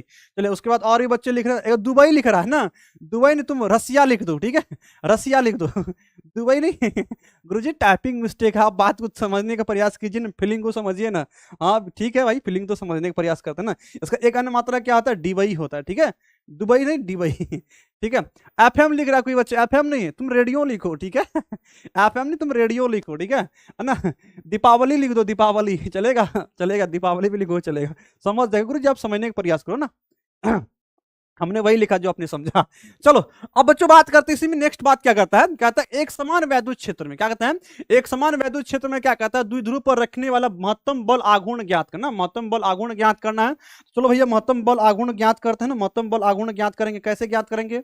अब देखो यहाँ पे एक समान वैद्युत क्षेत्र में, है ना, वैद्युत द्विध्रुव पर लगने वाला महत्तम बल आघूर्ण का व्यंजक हमें निकालना है ना, हमें व्यंजक निकालना है, ठीक है, व्यंजक निकालना है ना, व्यंजक निकालना। क्या कहते हैं guru ji? P equal to Q into two L नहीं होगा क्या? वही तो हुआ, हमने तो वही लिखा, एल ही तो लिखा हमने। क्या स्मार्ट स्मार्ट बाबू वही लिखे हैं, ठीक है। चलो अब आ जाओ भैया, अब क्या करेंगे? एक समान वैद्युत क्षेत्र में क्या करें? द्विध्रुव पर लगने वाला बल आघूर्ण का मान मुझे निकालना और महत्तम बल आघूर्ण निकालना। महत्तम बल आघूर्ण कब निकालेंगे? गैस करो, आप लोग गैस करो, महत्तम बल आघूर्ण कब मिल सकता है? कब मिल सकता है? गैस करो, तब तक हम कुछ कुछ काम करते हैं, कुछ कुछ काम करते हैं। हम कुछ काम क्या करते हैं? सबसे पहले एक समान वैद्युत क्षेत्र बना लेते हैं, ठीक है। एक समान वैद्युत क्षेत्र बना लेंगे, एक समान वैद्युत क्षेत्र, एक समान वैद्युत क्षेत्र, एक समान वैद्युत क्षेत्र, एक समान वैद्युत क्षेत्र, एक समान वैद्युत क्षेत्र, है ना। हंसले गाले ये दिन मिलेंगे कल, थोड़ी खुशियां, है ना। हमने क्या बना लिया? यहाँ पर एक समान वैद्युत क्षेत्र बना लिया। अब करते क्या है इसमें? इसमें क्या रखना गुरुजी? इसमें रख दीजिए वैद्युत द्विध्रुव को रख दीजिए। एक समान वैद्युत क्षेत्र है, एक समान वैद्युत क्षेत्र को क्या से कहते हैं? इसको गुरुजी आप चाहो तो वेक्टर ई लिख दो तो सही होगा, अगर ना भी लिखो तो कोई बड़ी बात ना, लिख देगा तो अच्छी बात है ना, लिख दिए तो अच्छी बात है, ना लिखे तो कोई बात नहीं। तो यहाँ पर हमने क्या कह दिया? वेक्टर ई हमने लिया, और वेक्टर ई किसको बता रहा है? एक समान वैद्युत क्षेत्र को बता रहा है। एक समान वैद्युत क्षेत्र किसको कहते हैं? जिसके प्रत्येक बिंदु पर क्षेत्र की परिमाण और दिशा बराबर, उसे एक समान वैद्युत क्षेत्र कहते हैं, ठीक है, ठीक है। चलो अब इसमें क्या होगा? तो गुरुजी इसमें होगा दूगो बात। क्या गो बात? दूगो बात। कौन दूगो बात होगा? एगो होगा इसका प्लस क्यू, एगो होगा माइनस क्यू, या एगो क्या कहेंगे? एगो माइनस क्यू होगा, एगो प्लस क्यू। क्या होगा? एगो प्लस क्यू, एगो माइनस क्यू, एगो क्या होगा? Plus Q. गुरुजी इसका थोड़ा सा नामकरण कर दीजिए तो ज्यादा संस्कार है। 16वां संस्कार में एक संस्कार इसका कर दीजिए, 16वां संस्कार में एक संस्कार इसका हम लोग नामकरण कर देते। क्या करते हैं? इसका नामकरण कर देते, ठीक है, नामकरण, है ना, नामकरण संस्कार हमने इसको कर दिया। ए और बी क्या है? ए बी, मतलब एक समान वैद्युत क्षेत्र में एक ए बी कोई वैद्युत द्विध्रुव है। क्या है? वैद्युत द्विध्रुव है। अब यहां पर क्या होगा? थीटा का मान, है ना। चलो आज आप लोग थीटा थीटा लड़ो, तब तक हम यहां पर सॉल्व करते हैं। आज थीटा थीटा लड़ो, ठीक है। अब इन दोनों के बीच में क्या करते हैं? इन दोनों के बीच की दूरी कितनी होगी? ये दूरियां कब होगी बताओ मुझे? ये दूरी होगी 2l। कितनी होगी? दूरी होगी 2l, और इसको हमने एक समान वैद्युत क्षेत्र में किसी थीटा एंगल पे रख दिया, है ना, किसी थीटा एंगल पे रख दिया। तो हम यहाँ पर लिख सकते हैं, भाषा चाहे तो लिख भी सकें, थोड़ा सा लिख देते हैं ताकि थोड़ा सा अच्छा लगे, है ना। जैसे कि तैयार व्यार होकर के थोड़ा सा लिपस्टिक, सॉरी मतलब फेयर लवली सब लगा लेते हो ना, तो जस्ट लाइक यहाँ पर क्या है कि इसको सॉरी यहाँ पर इसको हम लोग कुछ भाषा लिख देते, ठीक है। चलो यहाँ पे लिख लेते हैं, माना कि ठीक है, माना कि एक समान एक समान, माना कि एक समान वैद्युत क्षेत्र है ना, माना कि एक समान वैद्युत क्षेत्र वेक्टर ई में क्या है, वेक्टर ई में कोई क्या है, कोई वैद्युत द्विध्रुव, कोई क्या है, कोई वैद्युत द्विध्रुव, ठीक है, कोई वैद्युत द्विध्रुव, कोई वैद्युत द्विध्रुव क्या है, कोई वैद्युत द्विध्रुव है ना, वैद्युत द्विध्रुव ना, कोई वैद्युत द्विध्रुव पी है, क्या है पी, थीटा कोण, थीटा कोण, थीटा कोण बनाए हुए रखा है, थीटा कोण बनाए हुए क्या है, बनाए हुए रखा है ना, बनाए हुए रखा है, ठीक है, रखा है, ठीक है, बनाए हुए रखा है। आप लोग ना बहुत बदमाश बच्चे हो चुके हो, ठीक है, एक बार क्या गलती से निकल जाता है तो आप लोग तो बस बहुत बदमाशी करते हो ठीक है, चलो हो गया, हो गया, रह दो ऐसे नहीं बोलो, ठीक है। अब करते क्या है, थीटा कोण बनाए हुए रखा हुआ है। अब क्या होगा, तो गुरुजी हम जानते हैं यहां पर ये है कि इस वैद्युत द्विध्रुव पर है ना, इस वैद्युत द्विध्रुव पर क्या होगा, बल लगेगा, क्या होगा, बल लगेगा, लगेगा ना, इस पे क्या लगेगा, बल लगेगा, ठीक है इस पे बल लगेगा, तो क्या क्या बल लगेगा, एक वैद्युत क्षेत्र की दिशा में लगेगा और एक वैद्युत क्षेत्र के विपरीत दिशा में लगेगा, ठीक है, एक वैद्युत क्षेत्र की दिशा में लगेगा और एक वैद्युत क्षेत्र के विपरीत दिशा में लगेगा, ठीक है। अब वैद्युत क्षेत्र की दिशा में लगाते हैं, यहां पर वैद्युत क्षेत्र की दिशा में इस प्रकार बल लगेगा, इस बल को हम लोग मान लेते हैं क्या, बताओ, इस बल को मान लेते हैं वेक्टर F1, क्या मानते हैं, वेक्टर F1 मानते हैं। और ये क्या, वैद्युत क्षेत्र में किसी आवेश पर लगेगा बल, तो गुरुजी आवेश गुना वैद्युत क्षेत्र क्या होगा, आवेश गुना वैद्युत क्षेत्र, क्या होता है भाई, आवेश गुना वैद्युत क्षेत्र होता है, आवेश गुना क्या होता है, वैद्युत क्षेत्र होता है, ठीक है। और गुरुजी अगर नेगेटिव चार्ज है, अगर नेगेटिव चार्ज है तो क्या होगा, वैद्युत क्षेत्र के विपरीत दिशा में बल लगेगा ना, वैद्युत क्षेत्र के विपरीत दिशा में। अब वैद्युत क्षेत्र के विपरीत दिशा में लगने वाला बल को हम लोग यहां पर मान लेते हैं, ये क्या है, तो गुरुजी इसको आप मान लो वेक्टर F2, क्या मान लो, वेक्टर F2। और वेक्टर F2 क्या होगा, तो वैद्युत क्षेत्र मतलब आवेश गुना वैद्युत क्षेत्र, क्या होगा, आवेश गुना वैद्युत क्षेत्र। इतनी बातें क्लियर है ना, इतनी बातें क्लियर है, ठीक है, इतनी बातें आपको क्लियर होना चाहिए। अब बच्चों बात करते हैं किसमें, हमको यहां पर निकालना क्या है, हमको यहां पर निकालना महत्तम बल आघूर्ण। अब एक बात समझो, है ना, अब एक बात समझो, यहां से आप लोग एक बात समझने का प्रयास करो कि वैद्युत क्षेत्र में, एक समान वैद्युत क्षेत्र में अगर कोई वैद्युत द्विध्रुव है, अगर कोई वैद्युत द्विध्रुव है, तो वैद्युत द्विध्रुव के क्या होगी, वैद्युत द्विध्रुव में F1 और F2 जो बल लगता है, ये समान परिमाण और विपरीत दिशा में बल लगता है। बात को यहां से समझना, यहीं से बात को हम लोग समझाने का प्रयास करते हैं। अगर कोई वैद्युत क्षेत्र, हम कहेंगे चूंकि, चूंकि है ना, चूंकि हम कहेंगे, चूंकि, चूंकि यहां पर लिखते हैं एक समान वैद्युत क्षेत्र में, एक समान वैद्युत क्षेत्र में, एक समान वैद्युत क्षेत्र में, एक समान वैद्युत क्षेत्र में द्विध्रुव पर है ना, में द्विध्रुव पर, ठीक है, द्विध्रुव पर क्या होगा, द्विध्रुव पर, ठीक है, द्विध्रुव पर लगने वाला वेक्टर F1 है ना, लगने वाला बल वेक्टर F1 तथा क्या वेक्टर F2, वेक्टर F1 तथा वेक्टर F2 है ना, समान परिमाण है ना, समान परिमाण है ना, समान परिमाण एवं क्या, एवं विपरीत दिशा में, क्या है, विपरीत दिशा में है, विपरीत दिशा में है, क्या है, विपरीत दिशा में है, ये बात आपको समझना, विपरीत दिशा में है। अब समझना बातों को, अगर किसी वस्तु पर, किसी भी चीज पर है ना, किसी भी चीज पर, ठीक है, किसी भी चीज पर जो है मतलब कि समान परिमाण और विपरीत दिशा में बल लगता है, तो वहां पर क्या होगा, तब बल आघूर्ण, वहां पर तब क्या होगा, तब बल आघूर्ण उत्पन्न होता, तो कहेंगे जिसके कारण से, हम कहेंगे जिसके कारण से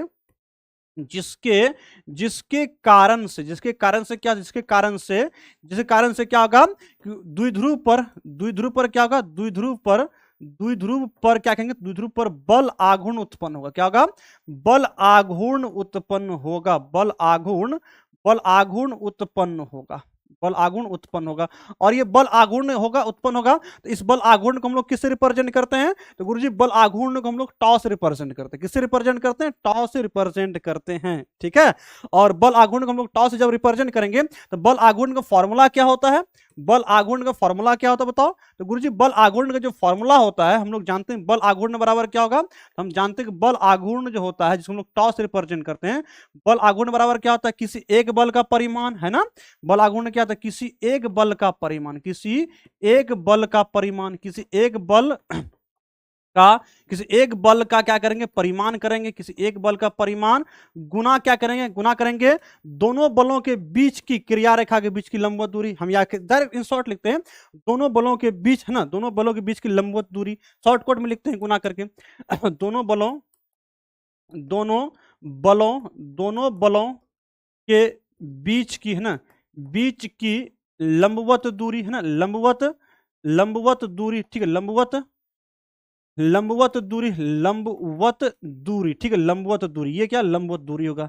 अब बल आघूर्ण को किससे रिप्रेजेंट करते हैं बताओ, है ना, बहुत अच्छा, किसी एक बल का परिमाण गुना दोनों बलों के बीच की लंबवत दूरी, ठीक है। अब इन दोनों के बीच में हम इसको किससे रिप्रेजेंट करते हैं, इसको रिप्रेजेंट करते हैं, बल आघूर्ण को किससे रिप्रेजेंट करते हैं, तो गुरुजी बल आघूर्ण को जो रिप्रेजेंट करते हैं वो टॉ से रिप्रेजेंट करते हैं, किसे, टॉ से या टॉर्क से, ठीक है। इसको हम लोग टॉ, ग्रीक अल्फाबेट टॉ लिखते हैं, ठीक है, ये लिखते हैं। अब गुरुजी क्या करना, अब यहां पर लगा देना टॉ इक्वल टू, आप लिखना टॉ इक्वल टू क्या लिखना, यहां पर क्या है कि किसी एक बल का परिमाण, यहां पर दो बल है, एक F1 एक F2, हम किसी एक बल का परिमाण लेते हैं, ठीक है, मान लेते हैं हम F1 ही लेते हैं, तो या F2 भी लेंगे तो कोई बात नहीं है। यहां पर किसी एक बल का परिमाण कितना ले सकते हैं, तो गुरुजी किसी एक बल का परिमाण आप Q इंटू ए लिख लो, क्या Q इंटू ए लिख लो, क्या लिख लो, Q इंटू ए, सिर्फ परिमाण लिख रहे हैं, डायरेक्शन के साथ हम नहीं लिख रहे हैं। गुना क्या गुरुजी, गुना लंबवत दूरी।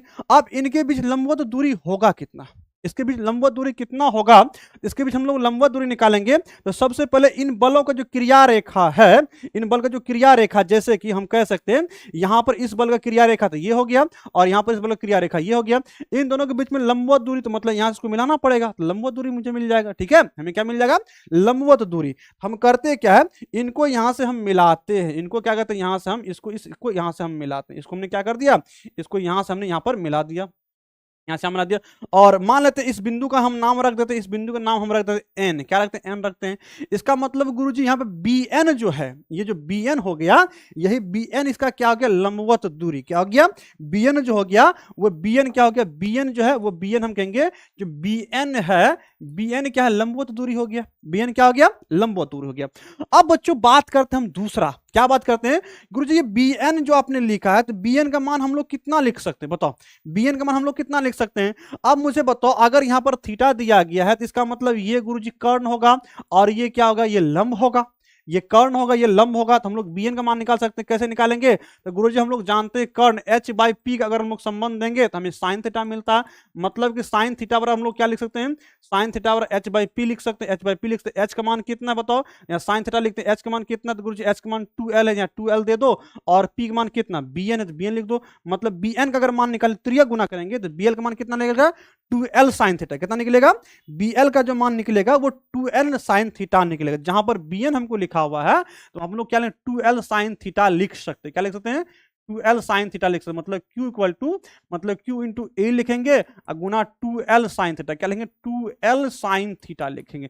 अब मुझे बताओ यहां पर जरा सा, है ना, जरा सा मुझे बताओ, आप लोग मुस्कुरा कर एक बार मुझे बताओ Q इंटू 2l किसका मान होता है, एक बार आप लोग मुस्कुरा कर मुझे बताओ Q इंटू 2l किसका मान होता है, ठीक है, क्या नाम है भाई, किसका मान होता है, क्या कहना है आपको, है ना, केमिस्ट्री वाले सर, राज सर के सादे हो चुके हैं क्या भाई, शादी हो चुका, अच्छा सादे हो चुके, सादे ऐसे लिखोगे कुछ उल्टा उल्टा कमेंट पढ़ा जाएगा, शादी नहीं हुआ है, ठीक है, हैप्पी एनिवर्सरी गुरुजी, अरे मेरा एनिवर्सरी कुछ छो बोल देगा, इन लोग जो है ना, मतलब दिन में रात, रात में दिन कह देगा, कुछ भी भाई, कुछ भी है ना, कुछ भी है ना, कुछ भी।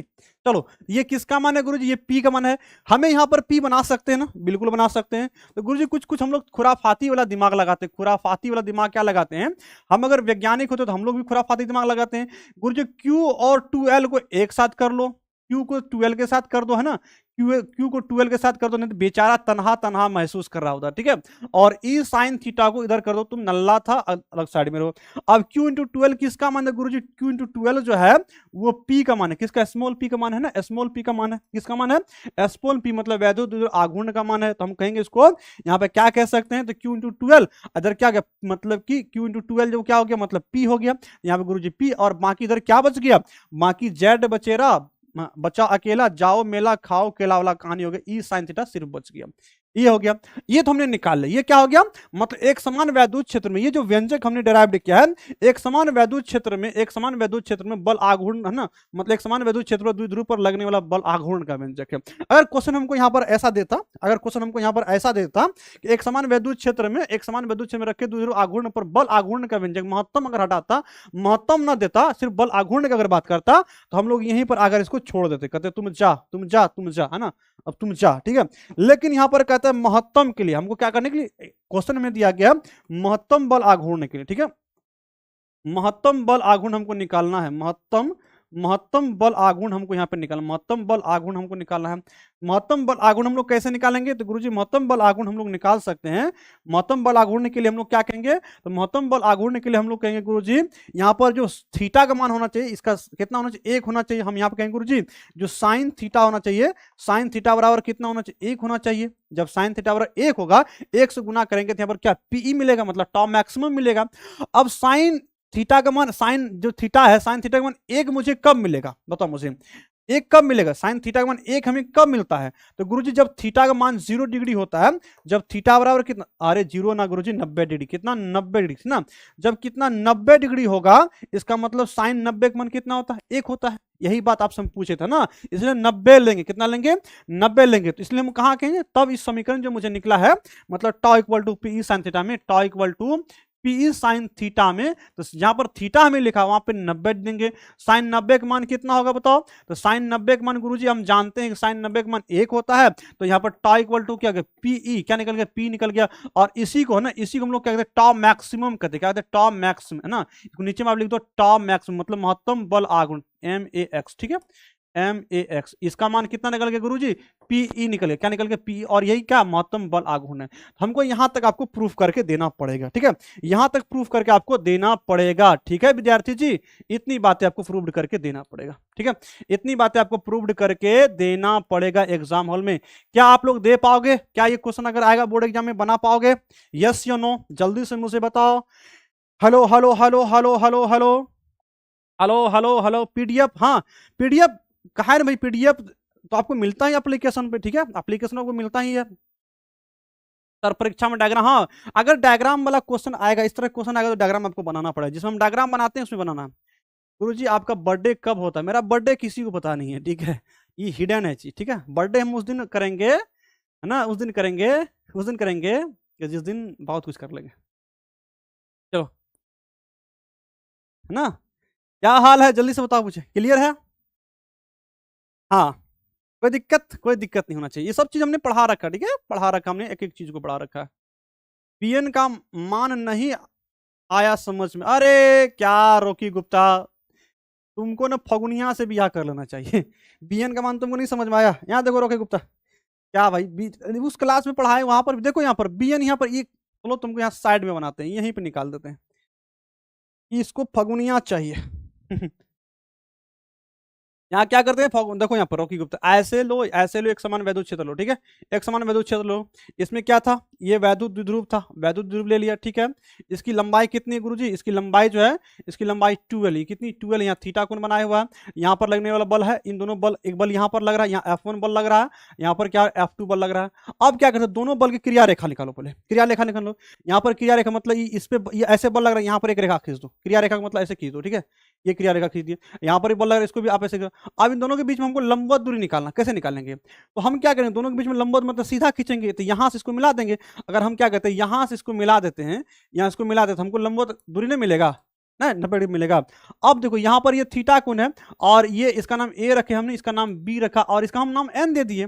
अब ये बी एन हमको निकालना, बी एन निकालना है। अब बी एन का मान कितना निकाला, ये हमको लंब का मान निकालना है ना, याद करो क्लास 10 का 9वां चैप्टर है ना, हाइट एंड डिस्टेंस, है ना, हाइट एंड डिस्टेंस में याद करो, यहाँ पर बी एन आप निकालो, और बी एन का मान आप कैसे निकाल सकते हो, तो यहाँ आप देखो ना, बी एन का मान आप निकाल सकते हो।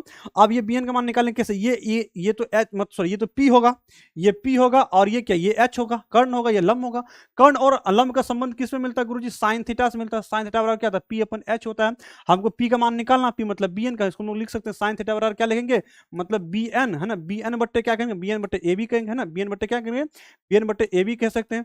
अब मुझे बताओ, अब यहाँ पर देखो, यहाँ पर क्या है, साइन थीटा लिखते हैं, ठीक है, यहाँ पर साइन थीटा लिखते हैं, और यहाँ पर बी एन जो हमें लिखा हुआ, बी एन को बी एन ही रहने देते, ठीक है, बी एन को बी एन ही रहने देता। ए बी का मान कितना, ए बी का मान गुरुजी 12 साइन थीटा है। अब त्रिया गुना करो, त्रिया गुना कर दो 12 साइन थीटा ना, त्रिया गुना करो मतलब बी एन बराबर क्या होगा 12 साइन थीटा होगा। क्या गुंडा बनेगा तू रे, क्या गुंडा बनेगा तू। ठीक है। हाँ सर एग्जाम में इतना लिखना या डायरेक्ट नहीं कर सकते हैं। देखो ये लैंग्वेज को तुम स्किप कर सकते हो, यहाँ पर जो हमने ये लैंग्वेज को लिखा है ना इसको स्किप कर सकते हो, है ना, लेकिन हाँ यहाँ से तो लिखना पड़ेगा। अगर लैंग्वेज लिखोगे तो थोड़ा सा एक पैटर्न बन जाता है कि विद्यार्थी जी आप समझ आ, जो एग्जामिनर होता है वो लगता है कि ना क्लियर होता है। ठीक है, इतनी बातें। चल तो अगला चल तो, है ना, आगे चल तो, है ना, आगे चलते हैं, अगला क्वेश्चन की ओर चलते हैं, अगला क्वेश्चन नंबर 4 की ओर चलते हैं। क्वेश्चन नंबर 4 हमें यहाँ पर क्या कहता है विद्यार्थियों से समझना। क्वेश्चन नंबर 4 हमको कहता है कि वैद्युत द्विध्रुव से क्या तात्पर्य है। वाह क्या बात है, कोई लेटेस्ट बात है ना, कोई लेटेस्ट बात है, ठीक है, ये लेटेस्ट बात है ना। क्या कहेंगे, है ना, कि वैद्युत द्विध्रुव से क्या तात्पर्य है, क्या तात्पर्य है मुझे ये बताना है। कहता है कि ई तीव्रता वाले एक समान वैद्युत क्षेत्र में थीटा कोण, क्या कहेंगे, थीटा कोण पर वैद्युत द्विध्रुव रखा है तो ज्ञात कीजिए कि द्विध्रुव पर लगने वाला शुद्ध स्थानांतरीय बल आय है। क्या बता गुरुजी, वही एफ नेट का मान निकालना है। बताओ एफ नेट का मान कितना होगा, बताओ एफ नेट का मान कितना होगा। द्विध्रुव पर कार्य करने वाला बल आघूर्ण निकालना। क्या बल आघूर्ण तो अभी जस्ट हमने निकाल दिया है ना। क्या इस क्वेश्चन को आप लोग नहीं बना लोगे, हमको लगता है आप लोग इसको बना लेना चाहिए। ठीक है, हम यहाँ पर एफ नेट का मान निकाल देते हैं, ठीक है, एफ नेट का मान निकाल देते हैं, मतलब ये शुद्ध स्थानांतरीय बल है, इसको निकाल, ये भी निकाल ही जाएगा, आपने समझ ही लिया, ठीक है, आपने समझ ही लिया था। चलो हम बना देते हैं, ठीक है, बना देते हैं, लेकिन थोड़ा सा आगे चल के ये वाला पोर्शन हम छोड़ देंगे। द्विध्रुव पर कार्य करने वाला बल आघूर्ण, तो ये जो हमने यहाँ तक बनाया था ना, अभी यहाँ तक हमने बनाया था ना, ये वाला हिस्सा यहाँ तक आपको बना लेना, ठीक है, यहाँ तक आपको बना लेना, ठीक है। क्या है भाई, विद्युत फ्लक्स का विमीय सूत्र क्या होता है, जो नहीं बताएगा उसको अरे ऐसे बोलेगा तुमको तो अपना घुचवा कुछ पता है, साफ घुचू है। ऐसे तुमको ना सामने रहा तुमको सब बच्चा मुंह नोच लेता है। चलो ऐसा कमेंट नहीं करो। सब फ्लक्स का ई डी एस कॉस आप बना भी सकते हो, फॉर्मूला मात्रक सब निकाल सकते हो, ठीक है। चलो तो हम इसका एक पोर्शन बना देते हैं, दूसरा पोर्शन आप लोग खुद से खुद बना लेना, ठीक है, खुद ब खुद बना लेना, ठीक है, खुद ब खुद बना लेना, ठीक है, खुद ब खुद बना लेना, ठीक है, खुद ब खुद बना लेना, ठीक है। चलो अनुष कुमार बहुत अच्छा, थैंक यू बच्चों, है ना। अब बात करते हैं यहाँ पर कि वैद्युत द्विध्रुव क्या होता है। अभी आपने जस्ट पढ़ा था कि वैद्युत द्विध्रुव वह निकाय होता है, एक सिस्टम जिसमें क्या होता है, जिसमें समान परिमाण तथा विपरीत प्रकृति के आवेश एक दूसरे अल्प दूरी पर होता है, उसे हम लोग क्या कहते हैं, वैद्युत द्विध्रुव कहते हैं। क्या कहते हैं, उसे वैद्युत द्विध्रुव कहते हैं। इस बात को तो आपने सीख लिया ना, इस बातों को आपने सीख लिया है। अब विद्यार्थी जी बात करते किसका, है ना, अब बात करते किसका, है ना। अगर हम लोग वैद्युत द्विध्रुव को लिखेंगे तो वैद्युत द्विध्रुव हम लोग कैसे लिख सकते हैं ना, तो वैद्युत द्विध्रुव अगर एक मान लेते हैं पॉजिटिव चार्ज है, एक क्या पॉजिटिव चार्ज है, और इससे क्या 2l दूरी पर, 2l दूरी या 2a दूरी पर क्या है नेगेटिव चार्ज है। इसका मतलब यह निकाय जो है, यह निकाय क्या, ये एक वैद्युत द्विध्रुव है, ये क्या है, एक वैद्युत द्विध्रुव है, क्या है, वैद्युत द्विध्रुव है ना। ये बात आपको हमने सिखा रखा, पहले भी इसको हमने क्लियर कर रखा है, ठीक है। अब बात में चलते हैं, नेक्स्ट बात करते हैं। कहता है कि वैद्युत क्षेत्र मतलब वेक्टर ई तीव्रता वाले एक समान वैद्युत क्षेत्र में थीटा कोण पर वैद्युत द्विध्रुव रखा है, ठीक है। अब चलो वैद्युत द्विध्रुव रखते हैं किस पे, है ना, इसको रखते हैं। तो फिर क्या कहता है कि वैद्युत द्विध्रुव पर लगने वाला शुद्ध स्थानांतरीय बल एफ नेट का मान हमको निकालना है। एफ नेट का मान हमें निकालना है। एफ नेट का मान कैसे निकाल सकते हैं, कितना निकाल सकते हैं बताओ। हम यहाँ से एफ नेट का मान निकाल सकते हैं, एफ नेट का मान निकालेंगे, यहाँ पर एफ नेट का मान निकालते हैं। एफ नेट का मान हम लोग निकालेंगे यहाँ पर, तो सबसे पहले कहते हैं एफ द्विध्रुव पर लगने वाला शुद्ध ना नेट, है ना, नेट जो है पर ट्रांसलेटरी फॉर्म मतलब स्थानांतरीय बल हमको निकालने के लिए कहता है। तो सबसे पहले एक समान वैद्युत क्षेत्र बना लेते हैं, जिसकी वैद्युत क्षेत्र की तीव्रता क्या होगी, कि वैद्युत क्षेत्र की तीव्रता ई होगी। अगर फिगर बनेगा तभी हम लोग डेरिवेशन को बना पाएंगे, क्योंकि फिगर जो डेरिवेशन होगा वो फिगर के आधार पर ही आपको समझाया जा सकता है, ठीक है। ये हमने क्या बना लिया, ये ई तीव्रता वाले एक समान वैद्युत क्षेत्र है, ई तीव्रता वाले एक समान वैद्युत क्षेत्र है। जो आपको क्वेश्चन में कहा था हमने वही चीजों को यहां पर लिया। क्वेश्चन में क्या कह दिया, कहता ई तीव्रता वाले एक समान वैद्युत क्षेत्र लिया, और क्षेत्र में क्या थीटा कोण बनाया, क्या करना, वैद्युत द्विध्रुव रखा हुआ। वैद्युत द्विध्रुव को क्या कहते हैं, वैद्युत द्विध्रुव को इसमें थीटा कोण पर रख देते हैं। चलो भैया हमने लिया ये वैद्युत द्विध्रुव, हमने लिया ये क्या वैद्युत द्विध्रुव लिया, और इसको क्या कहते हैं, इसके साथ थीटा कोण पर रख देते, थीटा कोण पर ये रखा हुआ। अब जब वैद्युत द्विध्रुव है ना, जब वैद्युत द्विध्रुव है तो यहां पर क्या क्या चीजें हो सकता है। तो गुरुजी यहां पर दो चीजें हो सकता है, एक नेगेटिव चार्ज होगा, एक नेगेटिव चार्ज, एक पॉजिटिव चार्ज, एक नेगेटिव चार्ज होगा, एक पॉजिटिव चार्ज होगा, मतलब एक हम कहेंगे गुरुजी माइनस क्यू होगा, एक क्या होगा तो एक माइनस क्यू होगा, एक क्या होगा एक प्लस क्यू होगा। इसका नाम क्या रख दें, नाम कुछ भी रख सकते हैं, पी क्यू कुछ भी लिख सकते हैं, इसका नाम ए भी रखते हैं। मान लो ए और बी, क्या ए बी कोई वैद्युत द्विध्रुव है। अब जब वैद्युत द्विध्रुव है तो दोनों आवेशों के बीच की दूरी कितनी होगी, तो गुरुजी 2l इसकी लंबाई। तो वैद्युत द्विध्रुव की लंबाई कितनी होती है, तो वैद्युत द्विध्रुव की लंबाई जो होती है वो 2l जितनी होती है। कितनी होती है, 2l होती है। ठीक है, हमने 2l कर दिया। अब इसमें निकालना क्या, नेट स्थानांतरीय बल निकालना है। अब सोचने वाला बात है, बहुत आसान है, ये क्या है, बहुत आसान है। कैसे बन जाएगा है ना, एक पार्ट बना देते हैं, इसका दूसरा पार्ट छोड़ देंगे। ठीक है, एक पार्ट हम बना देते हैं। इसमें क्या करना है, तो गुरुजी हम जानते हैं कि यहां पर क्या, यहां पर जो है एक बल तो इधर लगेगा, एक बल इधर लगेगा, ठीक है, एक बल इधर लगेगा और एक बल विद्युत क्षेत्र की विपरीत दिशा में लगेगा। यहां पर जो लगने वाला बल, इसको क्या मानेंगे गुरुजी, इसको आप मान लो वेक्टर F1, इसका नाम देते हैं वेक्टर F1 या F प्लस क्यू भी लिख सकते हैं, F1 या F प्लस क्यू भी लिख सकते हैं। वेक्टर F1 इक्वल टू क्या है, क्यू इंटू वेक्टर ई, क्या कहेंगे, क्यू इंटू वेक्टर ई कह देते हैं, क्यू इंटू वेक्टर ई।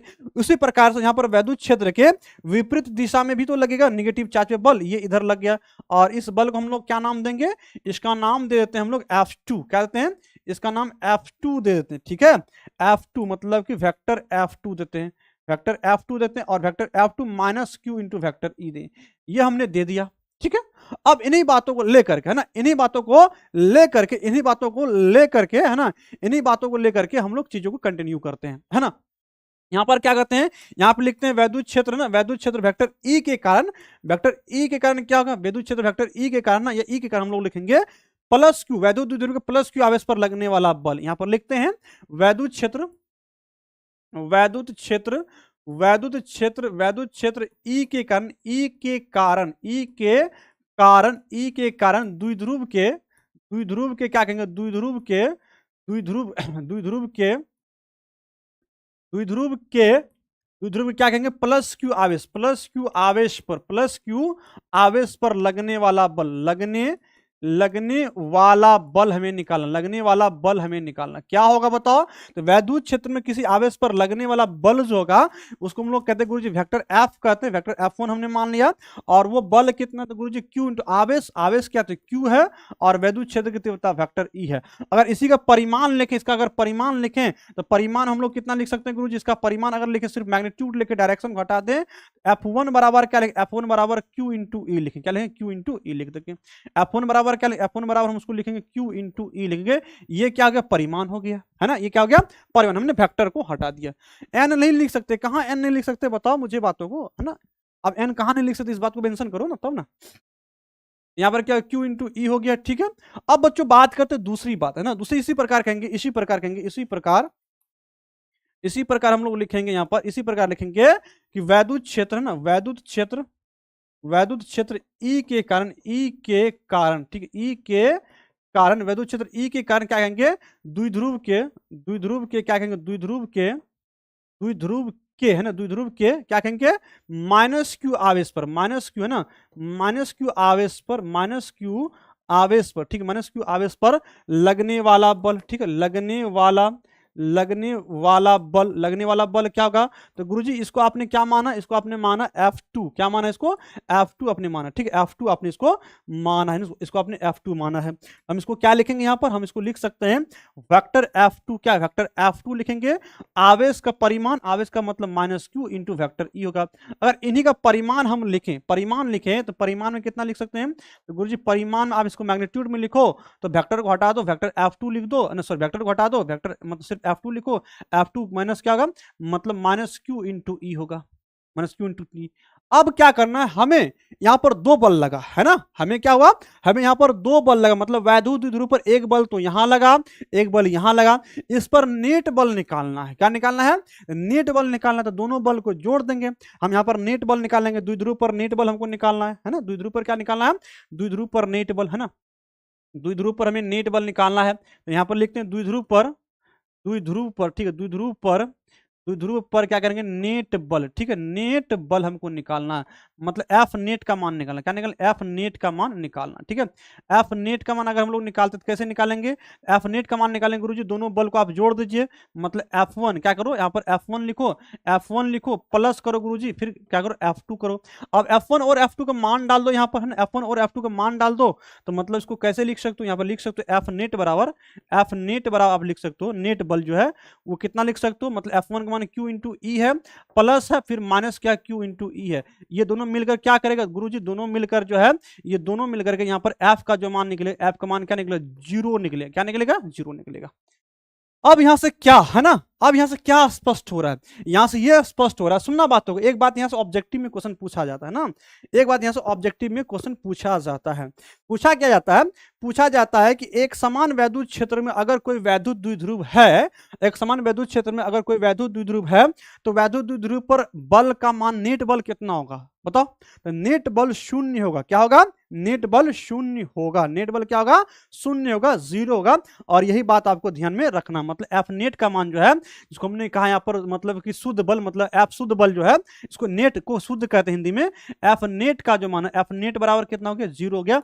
और यही मुझे निकालना था, यही मुझे क्या करना था, निकालना था, यही मुझे निकालना था, जिसको हमने यहाँ पर कंप्लीट कर लिया। अच्छा, इसका दूसरा पोर्शन आप लोग नहीं बना लोगे, द्विध्रुव पर कार्य करने वाला बल आघूर्ण बना लोगे ना, इसको बना लेना ना आप लोग खुद से, इसको खुद से बना लेना ना, इसे खुद से बनाना ना, मतलब कि कहां पर, तो ये आपको जब इससे पहले क्वेश्चन नंबर जो बनाया था, क्वेश्चन नंबर कौन सा है, तो क्वेश्चन नंबर यहाँ पर जो 3 है, क्वेश्चन नंबर 3 में हमने जो बनाया था ये वाला हिस्सा है ना, ये वाला हिस्सा हमने बनाया था क्वेश्चन नंबर 3, इसी को मतलब महत्तम यहीं तक बनाना ना, यहीं तक है ना, यहीं तक उसमें बनाना, यहीं तक बनाना, यहीं तक हम बताते हैं, यहाँ पर स्टॉप कर देना, मतलब उस क्वेश्चन को जब बनाओगे तो इस यहीं तक लिखना, बस फिगर को बना देना, लेकिन क्या करना कि यहीं तक, इसके आगे नहीं लिखना, महत्तम बल आघूर्ण नहीं लिखना इसमें। हम क्या कहते हैं यहाँ पर लिख देते हैं, इससे आप प्रश्न संख्या 3 से बना लें, इसे क्या करना, इसे प्रश्न संख्या प्रश्न 3 के उत्तर से बनाएं, ठीक है, प्रश्न 3 के उत्तर से बना लें, ठीक, उत्तर से बना ले, बन जाएगा, ठीक है, बना लेना, टाइम बर्बाद नहीं करेंगे, उत्तर से बना ले। हम नेक्स्ट क्वेश्चन की ओर चलते हैं, एक क्वेश्चन और कर लेंगे, तब 5 क्वेश्चन कम से कम कर लेंगे, तब ना हम लोग कर लेंगे ना, ठीक है, बना लेंगे ना, यस यस यस, एक बार जल्दी से आप लिखो, यस सर बना लेंगे, ठीक है, जल्दी से, अरे रुपेश जायसवाल कुछ हो नहीं, ऐसा कुछ भी बात नहीं है, बना लोगे ना, जल्दी से मुझे बताओ, यस सर बना लेंगे, ठीक है, बना लोगे ना, है ना, बुद्धू हो नहीं अरे क्या हुआ, किसको बुद्धू कह रहे हो, बहुत अच्छा, धनबाद से है ना, क्या धनबाद लिखा, देवानंद, अच्छा देवानंद, अरे भाई देवानंद है 480 प्लस, बहुत अच्छा देवानंद, पढ़ो अच्छे से, मेहनत करो,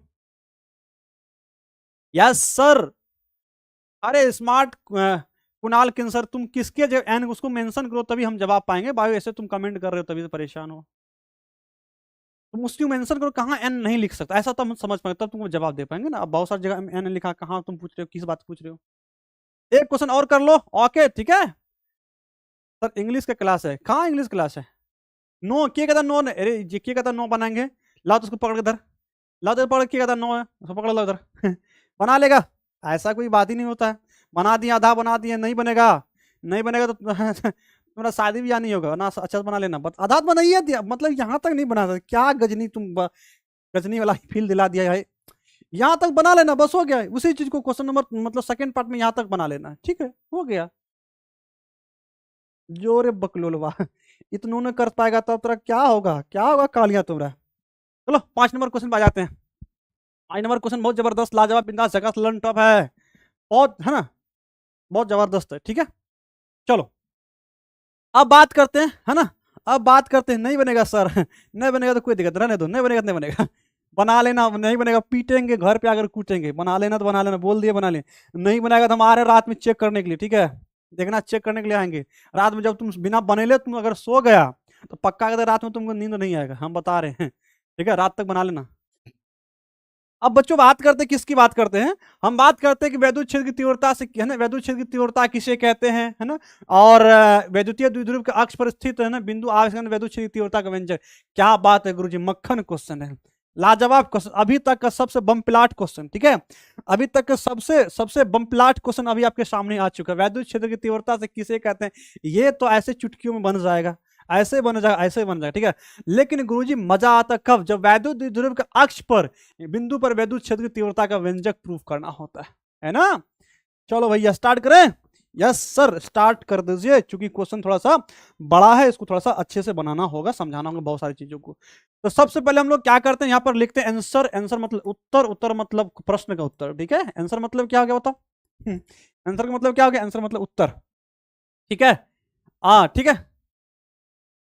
आइए ना हमारा बिहार में रसगुल्ला खिलाएंगे ठीक है। चलिए क्या कहते हैं यहाँ पर, तो यहाँ सबसे पहले वैद्युत क्षेत्र की तीव्रता लिखते हैं। वैद्युत क्षेत्र की तीव्रता क्या होगा कालिया, क्या होगा बताओ, वैद्युत क्षेत्र की तीव्रता क्या होगा कालिया, बताओ वैद्युत क्षेत्र। आप लोग परिभाषा लिखो कमेंट में, तभी से बैठे बैठे हाथ लो आप लोग का ना, मतलब कि हाथ जो है ना, हाथ आप लोग का बहुत आराम कर रहा है, ठीक है। वैद्युत क्षेत्र की तीव्रता का परिभाषा लिखो, नहीं तो पीटेंगे। लिखो जल्दी से फटाफट, फटाफट लिखो, वैद्युत क्षेत्र की तीव्रता का परिभाषा लिखो। हम क्या कहेंगे बताओ, तीव्रता का फॉर्म क्या होता है, इलेक्ट्रिक फील्ड इंटेंसिटी की परिभाषा क्या होता है, लिखेंगे वैद्युत क्षेत्र में किसी परीक्षण आवेश पर लगने वाला बल। क्या लिखेंगे, वैद्युत क्षेत्र में, वैद्युत क्षेत्र में, वैद्युत क्षेत्र में क्या कहेंगे, वैद्युत क्षेत्र में किसी, किसी है ना, किसी एकांक है ना, ऐसे डायरेक्ट लिखते किसी परीक्षण आवेश, डायरेक्ट लिखते किसी परीक्षण, वैद्युत क्षेत्र में किसी परीक्षण आवेश, वैद्युत क्षेत्र में किसी परीक्षण आवेश, परीक्षण आवेश है ना, परीक्षण आवेश, परीक्षण आवेश किसको कहते हैं, क्यू नॉट कहते हैं, परीक्षण आवेश क्यू नॉट, क्यू नॉट पर लगने वाला बल, लगने वाला, लगने वाला, लगने वाला बल, बल तथा लगने वाला बल इसको एफ कहते हैं, एफ तथा, तथा परीक्षण आवेश के अनुपात, परीक्षण आवेश, परीक्षण आवेश के अनुपात, आवेश के अनुपात को, अनुपात को क्या कहते हैं, अनुपात को, अनुपात को वैद्युत क्षेत्र की तीव्रता कहते हैं। क्या कहते हैं बताओ जल्दी से, जल्दी से मुझे बताओ चुपचाप, वैद्युत क्षेत्र की, वैद्युत क्षेत्र की तीव्रता कहते हैं, ठीक है। वैद्युत क्षेत्र की तीव्रता कहते हैं, समझ में आया। यस गुरुजी, बल्ले बल्ले है, क्या है, बल्ले बल्ले, क्या है, बल्ले बल्ले, बहुत अच्छा, ठीक है, बल्ले बल्ले है, ठीक है। अब बच्चों बात करते किसका, अब बात यहां पर हम करने वाले बहुत जबरदस्त बात करने वाले हैं, ठीक है गुरुजी। ये बात तो आपने कह दिया कि वैद्युत क्षेत्र में किसी परीक्षण आवेश क्यू नोट पर लगने वाला बल तथा परीक्षण आवेश के अनुपात को वैद्युत क्षेत्र की तीव्रता कहते हैं। इसका फॉर्मूला भी आप लिख दो, इतना की हो फॉर्मूला भी लिख दो, ई इक्वल टू क्या लिख दो, ई इक्वल टू लिख दो एफ बाय क्यू, है ना, एफ बाय क्यू या क्यू नोट लिख दो, एफ बाय क्यू या क्यू नोट लिख सकते हो। गुरुजी आपका परीक्षण आवेश तो नुन्नू आवेश है, बताओ परीक्षण आवेश क्या है, नुन्नू आवेश है ना, इसको हम लोग कैसे लिख सकते हैं, लिमिट में लिख सकते हैं, एफ इक्वल टू लिमिट लिखेंगे, limit Q naught tends to zero, ये क्यू नोट या नुन्नू है, क्या है बोलो तो, क्यू नोट क्या है, तो क्यू नोट नुन्नू है, क्या है, नुन्नू है। और यहाँ पर कौन सा बल लगेगा, तो गुरुजी एफ बट्टे क्यू नोट, क्या एफ बट्टे, क्या एफ बट्टे क्यू नोट लिखेंगे, क्या लेंगे, एफ बट्टे क्यू नोट लिखेंगे, ठीक है, एफ बट्टे क्या, एफ बट्टे क्यू नोट लिखेंगे, ठीक है। चलो अब ये मान आपका यहाँ पर क्या होता है, कंप्लीट हो जाता है। अब करते क्या समझना, अब करते क्या है, अब करते क्या, हमको क्या करना है, बिंदु आवेश ना, हमें क्या करना है, हमें वैद्युत द्विध्रुव के अक्ष पर स्थित बिंदु आवेश में वैद्युत क्षेत्र की तीव्रता निकालना है ना, वैद्युत क्षेत्र की तीव्रता का व्यंजक निकालना है, ठीक है। निकालते हैं, चलो भैया निकालते हैं। तो सबसे पहले हमको क्या निकालना, वैद्युत द्विध्रुव लेना, क्या लेना है, वैद्युत द्विध्रुव लेना है, फिगर बनाना पड़ेगा है ना, फिगरवा बनाई दियो है ना, फिगरवा बनाई दियो। तो सबसे पहले एक वैद्युत द्विध्रुव लेते हैं, ठीक है गुरुजी कोई दिक्कत नहीं, ले लो ना, हम मना थोड़ा कर रहे हैं, आप वैद्युत द्विध्रुव ले लो तो हम मना थोड़ा करेंगे, क्योंकि आप डेरिवेशन बना रहे हैं, ठीक है। तो यहाँ पर क्या होगा कि यहाँ पर एक गुरुजी निगेटिव चार्ज होता है, एक पॉजिटिव चार्ज, हमने एक वैद्युत द्विध्रुव ले लिया, ठीक है। और वैद्युत द्विध्रुव हमने क्या लिया, एक हमने नेगेटिव चार्ज ले लिया, एक हमने नेगेटिव चार्ज ले लिया, एक हमने पॉजिटिव चार्ज क्यू ले लिया, ठीक है। और यहाँ पर क्या है, यहाँ पर इसका नाम दे दो, इसका नाम ए नाम रख दो, इसका नाम रख दो बी, ठीक है, इसका नाम बी रख दो। इसका एक मध्य बिंदु ले लो, ठीक है, इसका मध्य बिंदु मान लेते, इसका मध्य बिंदु क्या, इसका मध्य बिंदु ओ लेते हैं। और इसकी वैद्युत द्विध्रुव की कुल लंबाई कितनी होती है गुरुजी, तो कुल लंबाई 2l होती है, कितनी होती है, 2l होती है ना, कुल लंबाई कितनी होती है, तो कुल लंबाई 2l होती है। और इसके है ना, किसी एक आवेश मध्य बिंदु से किसी एक आवेश के बीच की दूरी कितनी होती है, l होती थी, यहां से यहां तक दूरी कितनी है, यहां से यहां तक दूरी l हो गया। और फिर उसी प्रकार से मध्य बिंदु से इस आवेश तक की दूरी कितनी होगी, 2l, कितना होगा, 2l होगा, ठीक है। इतनी बात आपको क्लियर होना चाहिए, ठीक है, इतनी बात आपको क्लियर होना चाहिए, ठीक है, इतनी बात क्लियर होना चाहिए। अब बच्चों बात करते किसका, अब बात यहां पर करते हैं ना, फॉर्मूला लिख भी रहा, बहुत अच्छा एक बच्चा लिख भी रहा फॉर्मूला को, ठीक है। अब करते क्या है, अब इसके अक्ष पर हमें क्या करना, वैद्युत क्षेत्र की तीव्रता निकाल। अक्ष किधर होगा, अक्ष इधर इधर होगा, बताओ किधर होगा, अक्ष ऊपर नीचे होगा, नहीं ना, अक्ष इधर हो सकता है या अक्ष इधर हो सकता है। तो हम अक्ष इधर कोई बिंदु लेते हैं और वहीं पर हमें वैद्युत क्षेत्र की तीव्रता निकालते हैं। क्या निकालते हैं? वैद्युत क्षेत्र की तीव्रता निकालते हैं। यहाँ पर मान लेते हैं जिसके अक्ष पर स्थित जो है, अक्ष में स्थित कोई बिंदु, यहाँ पर मान लेते हैं ये अक्ष में कोई बिंदु स्थित है और इस बिंदु का हम नाम रख देते हैं। इस बिंदु का नाम क्या रखते हैं?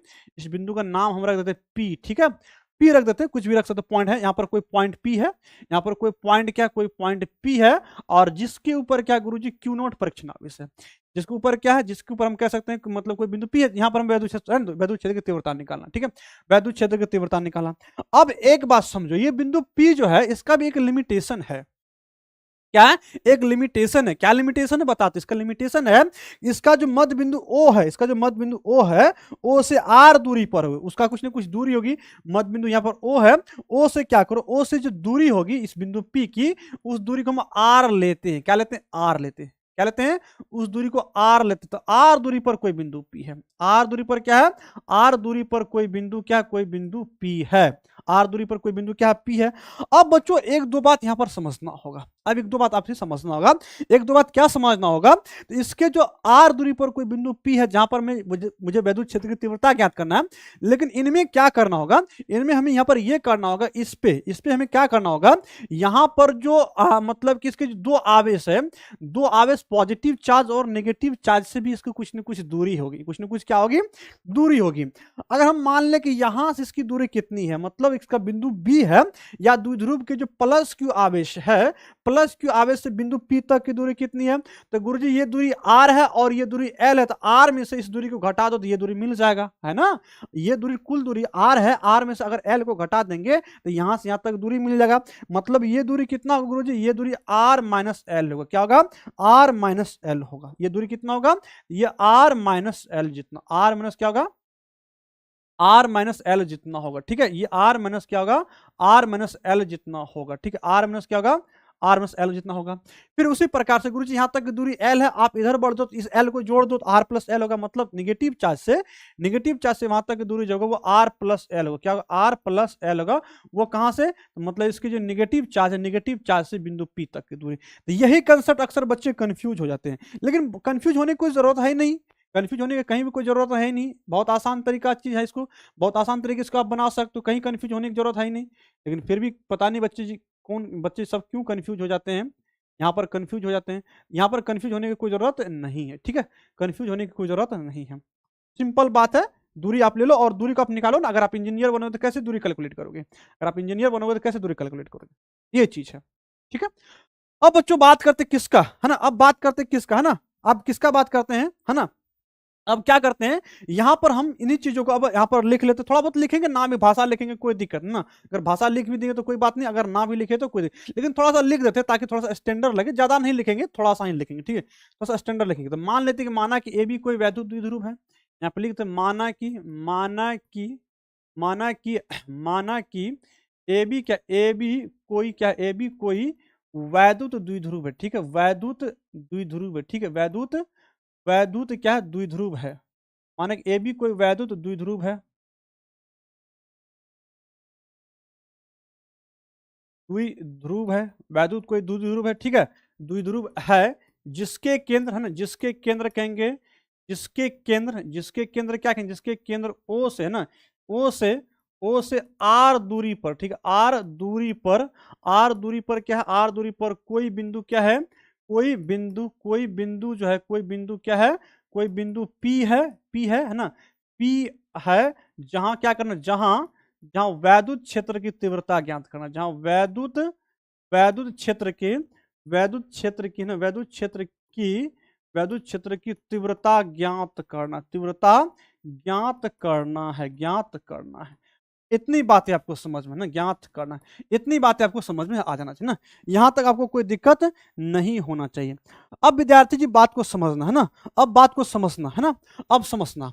अब करते क्या है ना, अब क्या करते हैं, अब यहां पर ये करते हैं कि इन दोनों है ना, इन दोनों आवेशों के कारण, इन दोनों आवेशों के कारण हमको वैद्युत क्षेत्र निकालना है। तो हम प्लस क्यू आवेश कण बिंदु P पर वैद्युत क्षेत्र की तीव्रता निकालते हैं और फिर माइनस क्यू आवेश कण वैद्युत क्षेत्र की तीव्रता निकालते हैं, और जब दोनों निकल जाएगा तो दोनों को लेकर हम लोग कंप्लीट कर लेंगे। ठीक है, दोनों को लेकर कंप्लीट कर लेते हैं। यहां पर लिखते हैं वैद्युत द्विध्रुव के ना, वैद्युत द्विध्रुव के, ठीक है, वैद्युत द्विध्रुव के, वैद्युत द्विध्रुव के, ठीक है, वैद्युत द्विध्रुव के, वैद्युत द्विध्रुव के, वैद्युत द्विध्रुव के क्या होगा बताओ, तो वैद्युत द्विध्रुव के, वैद्युत द्विध्रुव के प्लस क्यू आवेश, प्लस क्यू आवेश, प्लस क्यू आवेश के कारण, आवेश के कारण क्या करना, कारण बिंदु P पर, के कारण, के कारण बिंदु P पर, ठीक है, बिंदु P पर, बिंदु P पर क्या करना है, बिंदु P पर वैद्युत क्षेत्र की तीव्रता, क्या कहेंगे, वैद्युत क्षेत्र की तीव्रता, वैद्युत क्षेत्र की, वैद्युत क्षेत्र की तीव्रता, ठीक है, वैद्युत क्षेत्र की तीव्रता। चलो हम एक फॉर्मूला लिखते हैं, ठीक है, एक फॉर्मूला लिखते हैं और इस फॉर्मूला का नाम मुझे बताओ क्या होगा। ये फॉर्मूला किस टॉपिक का है, इक्वल टू 1/4πε0 क्यू बट्टे आर स्क्वायर, क्यू बट्टे क्या है, क्यू बट्टे आर स्क्वायर। हमने एक फॉर्मूला लिखा, बताओ ये किस टॉपिक का, किस टॉपिक का फॉर्मूला है, जल्दी से मुझे बताओ ये किस टॉपिक का फॉर्मूला है। हमने यहाँ पर जो फॉर्मूला हमने लिखा है, ये फॉर्मूला हमने जो लिखा है यहाँ पर, ये किस टॉपिक का फॉर्मूला, आप लोग जल्दी से मुझे कमेंट करके बताओ। हाँ बहुत अच्छा, विशाल इसको लिख भी रहा, भाषा को लिख रहा, बहुत अच्छा। बताओ ये किस टॉपिक का फॉर्मूला हमने लिखा है ना, किस टॉपिक का फॉर्मूला हमने लिखा है। ये जो फॉर्मूला हमने लिखा है, बहुत अच्छा, दीपेश जाटव बहुत अच्छा आंसर देता है, और पता नहीं क्या है, कहाँ के बच्चे हैं, लेकिन बहुत अच्छा बच्चा है, ठीक है, पढ़ने पर है ना। चलो इसके बाद जो है देसी गेमर भी दिया है फॉर्मूला, बहुत अच्छा लिखा है।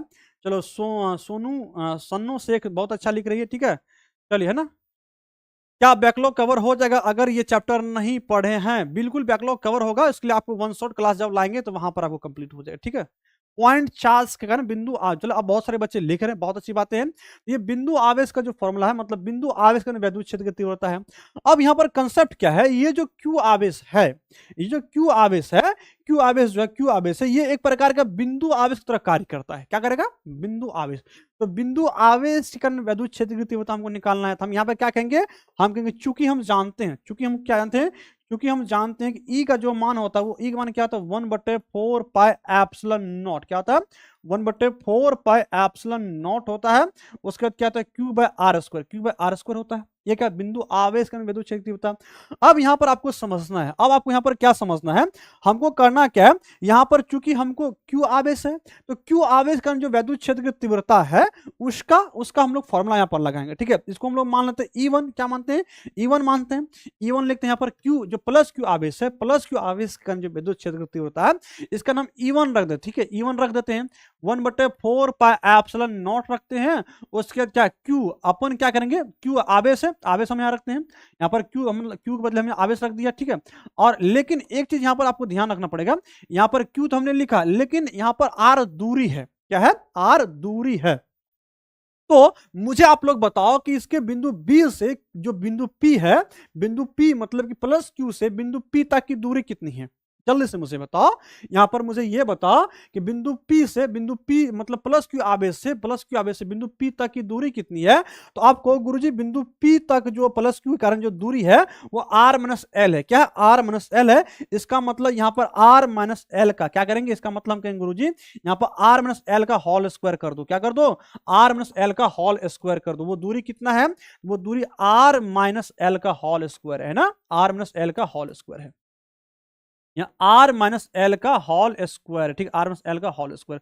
अब जो वैद्युत क्षेत्र की तीव्रता होगा, अब जो ये वैद्युत क्षेत्र की तीव्रता होगा वो क्या होगा, तो ये वैद्युत क्षेत्र की तीव्रता जो है, वैद्युत क्षेत्र की तीव्रता, ठीक है, वैद्युत क्षेत्र की तीव्रता, इसको हम लोग क्या कहेंगे गुरुजी, ये वैद्युत क्षेत्र की तीव्रता किस से किस होगा, क्योंकि ये पॉजिटिव चार्ज है। क्या है, पॉजिटिव चार्ज है। तो पॉजिटिव चार्ज का जो इलेक्ट्रिक फील्ड इंटेंसिटी होगा वो क्या होगा, बाहर की ओर होगा। क्या होगा, बाहर की, मतलब इस ओर होगा। ये E1 जो होगा, E1 क्या होगा, बाहर की ओर होगा। मतलब क्या कहेंगे गुरुजी, B से P की ओर। ये E1 का मान क्या होगा, E1 का मान जो होगा, वेक्टर E1 का मान वो क्या होगा, वेक्टर E1 का मान मतलब B से P की ओर होगा। तो यहां पर मुझे लिखना पड़ेगा B से P की ओर। क्या कहेंगे, B से P की ओर, ठीक है, B से P की ओर, ठीक है, B से P की ओर, ठीक है, B से P की ओर, P से P की ओर होगा। ठीक है, ये हमने क्लियर कर लिया।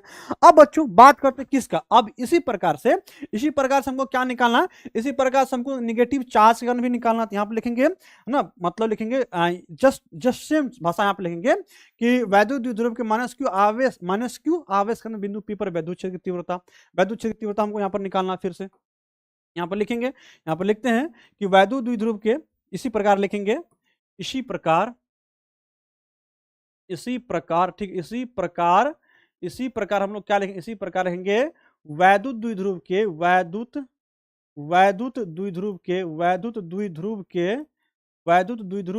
है ना, वैद्युत द्विध्रुव के है ना माइनस क्यू आवेश के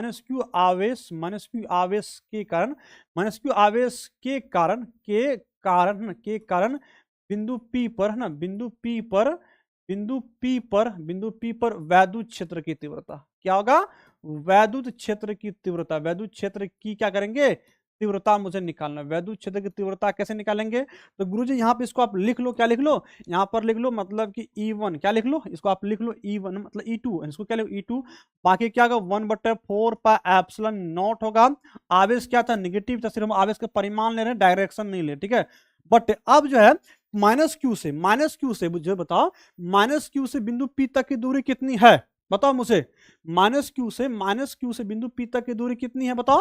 तो गुरुजी माइनस क्यू से बिंदु P तक की दूरी R प्लस एल है। इसका मतलब आप यहां पर क्या लिखो, R प्लस एल का होल स्क्वायर कर दो। क्या कर दो, R प्लस एल का होल स्क्वायर कर दो, ठीक है।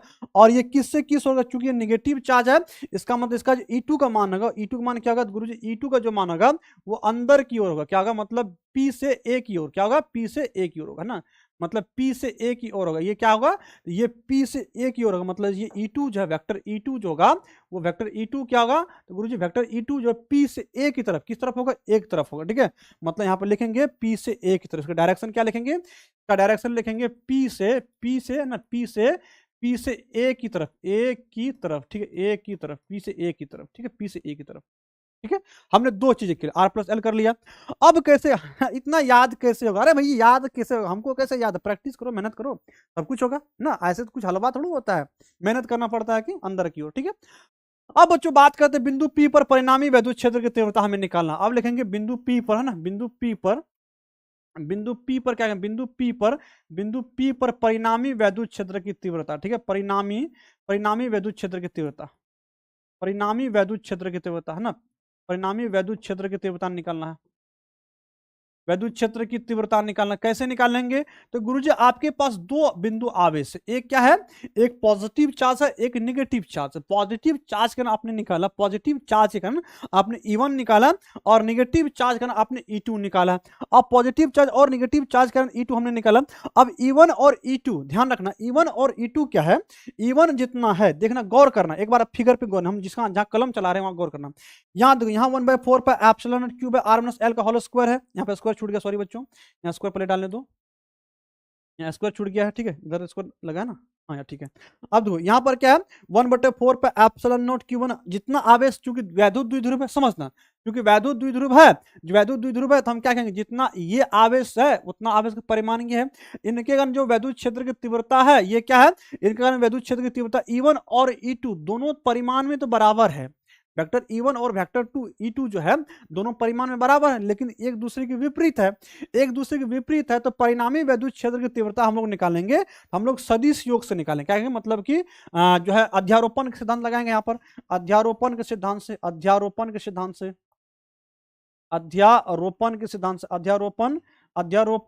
सिद्धांत से। अब मुझे एक बात बताओ, अध्यारोपण के सिद्धांत क्या कहता है, सदिश योग करते हैं ना, सदिश योग करते हैं। अब सदिश योग तो करेंगे, ध्यान रखना। अब एक मेरे पास क्या है, एक गुरुजी इधर, तो इधर क्या है, इधर जो है, इधर क्या है, E2 है, ये सॉरी E1 है, और इधर क्या, इधर जो है E1 है, क्या है, E1 है। अब ये दोनों क्या, दोनों है बराबर, दोनों क्या है, बराबर है, मतलब E1 जो है वेक्टर E1 जो है वो E2 के बराबर है। लेकिन गुरुजी ये क्या है, लेकिन ये विपरीत है, क्या विपरीत, मतलब ये विपरीत है। इसका मतलब क्या होगा, इसमें हम कह सकते हैं कि अगर अध्यारोपण E1 का सिद्धांत लगाएंगे, सदिश योग करेंगे, तो सदिश योग करने के लिए क्या करना पड़ेगा, तो गुरुजी सदिश योग करने के लिए इसका परिमाण जो है मतलब E1 है ना, E1 के साथ जो है E माइनस E2 को क्या करो, माइनस E2 को आप जोड़ दो, क्या करो, माइनस E2 को जोड़ दो, तो आपका E का मान निकल जाएगा, क्या होगा, E का मान निकल जाएगा। और ऐसे भी आप कह सकते हो, दूसरी बात ये कह सकते हो कि यहाँ पर ये जो है जो E1 है, E1 जो वो किसके अनुविद्युत क्षेत्र की तीव्रता है, E1 जो है गुरुजी प्लस Q के अनुविद्युत क्षेत्र की तीव्रता है, तो ये बिंदु P के काफी नजदीक है, क्या है, काफी नजदीक है, और E1 बिंदु P के काफी नजदीक है और E2 बिंदु P के क्या काफी दूर है। इसका मतलब यहाँ पर E1 का जो मान है वो ग्रेटर देन क्या E2 है, क्या E2। इसका मतलब अगर हम लोग क्या करते हैं, E1 में से E2 का मान निकाल देते हैं, घटा देते हैं, क्या कहते हैं, E1 में से अगर E2 का मान हम लोग घटा देते हैं तो हमको यहाँ पर क्या मिलेगा गुरुजी, तो हम कहेंगे यहाँ पर E1 का मान हमको निकालना है। E1 के लिए हम लोग कहेंगे E1 इक्वल टू, अगर E1 का मान हम घटाते हैं, क्योंकि यहाँ पर लिखते हैं, चूंकि हम लिख देते हैं, चूंकि जो E2 है मतलब E1 जो है, E1 क्या, E1 ग्रेटर देन E2 है, E2 है। इसका मतलब यहाँ पर क्या करना पड़ेगा, इसका मतलब E का जो मान मुझे मिलेगा, परिणामी विद्युत क्षेत्र की तीव्रता जो मुझे मिलेगा, तो वो क्या होगा, E1 में से क्या होगा, E1 में से E2 को घटा देंगे, E1 में से क्या करेंगे, E1 में से E2 को घटा देंगे। अब E1 में से E2 को घटा हमने दिया, अब E1 और E2 का मान कितना है मुझे बताओ, E1 और E2 का मान कितना है बताओ, E1 और E2 का मान मेरे पास कितना है, तो गुरुजी E1 का मान जो मेरे पास है वो कितना है, 1/4 पर एप्सिलॉन नॉट Q बटे R माइनस L का होल स्क्वायर है। तो यहाँ पर इसका मान रख देते हैं ना, यहाँ इसका मान रखते हैं और इसका कहानी हम लोग कंप्लीट करते हुए आगे निकल जाएंगे। तो यहाँ पे इसको थोड़ा सा छोटा करते हैं, चलो E1 का मान मेरे पास कितना, E इक्वल टू क्या करें, E इक्वल टू E1 का मान कितना, 1/4 पाई एप्सिलॉन नॉट है, 1/4 पाई एप्सिलॉन नॉट है। उसके बाद Q बटे क्या, Q बटे R माइनस क्या, R माइनस कितना था भाई, R माइनस था, R प्लस था, R माइनस L का होल स्क्वायर, क्या है, R माइनस क्या है, R माइनस L का होल स्क्वायर, ठीक है, R माइनस L का होल स्क्वायर है। फिर माइनस E2 है, और E2 का मान कितना, E2 का मान जो हमें यहाँ पर लिखना है तो वो कितना है, वो 1/4 पाई एप्सिलॉन नॉट डालेंगे। उसके बाद E2 का मान क्या, Q बटे क्या, Q बटे R प्लस L का, R प्लस L का होल स्क्वायर, क्या कहेंगे, R प्लस L का होल स्क्वायर। अब इन दोनों में मुझे बताओ कॉमन क्या है, इन दोनों में गुरुजी कॉमन यहाँ पर 1/4 पाई एप्सिलॉन नॉट है ना, और Q दोनों में कॉमन है, इसको हम कॉमन ले लेते हैं, ठीक है, तो कॉमन लेते हैं, यहाँ पर क्या होगा, यहाँ पर E का मान मुझे मिलेगा, E का मान क्या करते हैं, 1/4 पाई एप्सिलॉन नॉट को हम कॉमन लेते हैं और Q को कॉमन लेते हैं, तो बाकी मुझे बचता क्या है, तो बाकी मुझे यहाँ पर बचता है गुरुजी 1/R माइनस L का whole square, 1/R minus L का होल स्क्वायर बचेगा, फिर माइनस 1/R प्लस L का होल स्क्वायर बचेगा, ठीक है, ये बचेगा। अब इसका हम लोग क्या करेंगे, भिन्न का घटाव का रूल लगा देंगे, भिन्न का घटाव रूल लगाएंगे तो मतलब E इक्वल टू हम लोग कितना लिख सकते हैं गुरुजी, इसको लिख सकते हैं मतलब कि Q गुना करते 1 से, Q बटे क्या, Q बटे 4 पाई एप्सिलॉन नॉट मुझे मिलेगा, यहाँ पर क्या ये R प्लस L का होल स्क्वायर ऊपर चला जाएगा, और फिर क्या माइनस करके R माइनस L का होल स्क्वायर क्या होगा, R माइनस L का होल स्क्वायर क्या, R माइनस L का होल स्क्वायर नीचे चलाएगा, नीचे में क्या होगा, नीचे में R माइनस L का होल स्क्वायर इंटू क्या होगा, R प्लस L का होल स्क्वायर होगा, ठीक है, ये बात आपको निकल गया।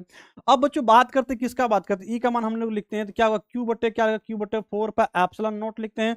अब देखने यहाँ पर क्या है, यहाँ पर A प्लस B का whole square into A minus B का होल स्क्वायर है ना, ये फॉर्मूला हम लोग लगाएंगे, A प्लस बी का whole square, A plus B का होल स्क्वायर लिखेंगे, A प्लस बी का होल स्क्वायर इंटू क्या माइनस है A माइनस बी का होल स्क्वायर, तो इसको हम लोग 4AB लिखते हैं, क्या लिखते हैं 4AB, मतलब A का मान कितना है, A का मान मतलब कि R है और B का मान L है, तो यहाँ पे इसको डायरेक्ट हम लोग क्या लिखेंगे 4RL लिखेंगे, ठीक है, 4RL लिखेंगे, ठीक है, क्योंकि आपको पता होना चाहिए अगर हमको A माइनस बी का होल ना, A प्लस बी का होल स्क्वायर लिखा हुआ है, माइनस A माइनस क्या है, A माइनस बी का होल स्क्वायर हमको लिखा हुआ है, माइनस बी का होल स्क्वायर लिखा है, इसको हम लोग क्या लिखते हैं 4AB लिख सकते हैं, ठीक है, डायरेक्ट लिख देंगे।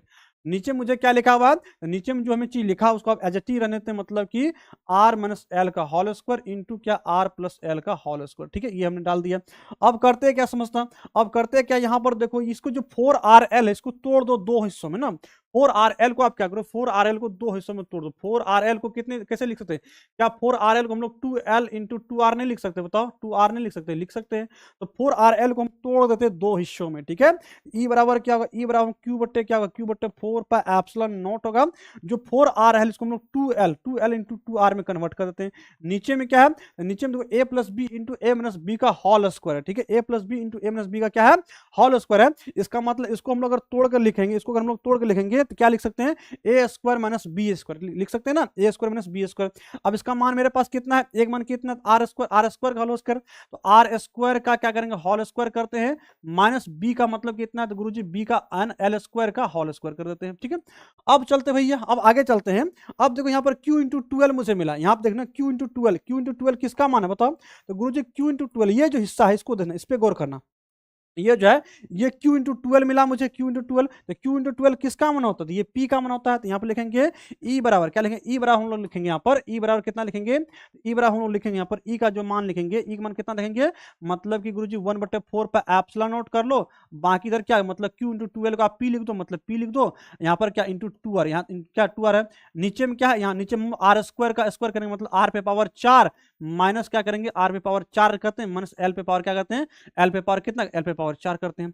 अब एक बात समझना, अब एक बात आपको यहाँ पर समझना है, एक बात आपको क्या समझना है, यहाँ पर जो ये जो मान है, ये जो मान है मेरे पास, ये जो मान है, ये मान आपको कहाँ मिलेगा, तो ये आर स्क्वायर का पावर तो है एज इट इज है, एल का मान कैसे होगा, अब एल और आर में देखना, गौर करना, एल और आर में यहाँ पर फोकस करना, एल कितना, एल छोटा सा है, आर बड़ा सा है, मतलब यहाँ पर देख सकते हैं इस फिगर में आप देखो तो आर क्या, आर बहुत बहुत बड़ा किससे, एल से है, जब बहुत बहुत बड़ा होगा तो एल का मान लगभग लगभग क्या होगा, लगभग 0 के बराबर, कितना होगा, लगभग 0 के बराबर होगा।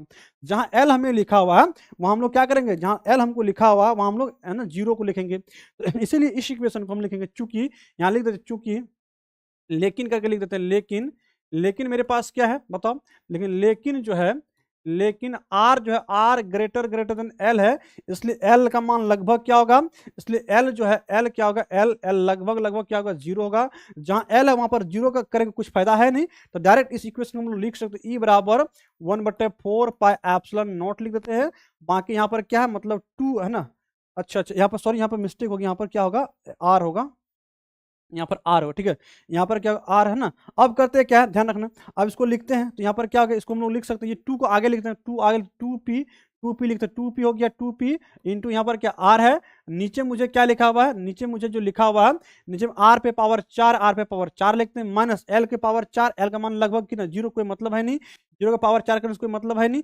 अब देखो यहाँ पर एल 4 को है, यहाँ पर ए को, मतलब ये कट जाएगा, तो हमको बचा क्या, डायरेक्ट हमको यहाँ पर बचा ई इक्वल टू क्या बच गया, E equal to 1/4 pi epsilon naught बच गया, 2p बटे क्या बच गया, आर क्यूब बच गया, क्या बच गया, आर क्यूब, और यही मान मुझे निकालना था, नहीं यही प्रूव करना था, और हमने फाइनली इसको क्या कर दिया, प्रूव्ड कर दिया ना, हमने इसे प्रूव्ड कर दिया, इसे हमने प्रूव्ड कर दिया, यही प्रूव्ड मुझे करना था, हैंस प्रूव्ड कहेंगे, एचपी है ना, हैंस प्रूव्ड हो गया, ये प्रूव्ड हो गया, या इसी को हम लोग ऐसे सदिश के रूप में लिखेंगे, इसको हम लोग लिख सकते हैं vector E equal to 1/4 pi epsilon naught लिखेंगे, और 2p वेक्टर बट्टे क्या कहेंगे, आर क्यूब लिखेंगे, ठीक है, आर क्यूब, ये क्या हो गया आपका वेक्टर फॉर्म हो गया। बस एग्जाम में आपको ये प्रूफ करना है। तो टोटल विद्यार्थी जो हमने आपको 5 क्वेश्चन करवाया, 5 दिन का क्लास हमने आपको 1 दिन में करवाया, ठीक है, 5 दिन क्लास हमने आपको 1 दिन में करवाया है, ठीक है। तो बस थोड़ा सा आपको मेहनत करना होगा, और क्वेश्चन कैसे कैसे पूछा जाता था तो वो हमने आपको यहाँ पर कंप्लीट कर दिया, ठीक है। तो बस ये प्रैक्टिस आपको करना है, ठीक है। तो आपको अब कंफ्यूजन नहीं होना चाहिए कि क्वेश्चन कैसे पूछा जाता है बोर्ड एग्जाम में, ठीक है। वैद्युत द्विध्रुव क्षेत्र की तीव्रता से क्या समझते हैं, वैद्युत द्विध्रुव अक्ष स्थिति में क्या करना है, वैद्युत क्षेत्र की तीव्रता का व्यंजक प्राप्त करना है, और हमने यहाँ पर क्या करते, व्यंजक को हमने यहाँ पर प्राप्त कर लिया ना, व्यंजक को हमने क्या कर लिया, यहाँ पर प्राप्त कर लिया।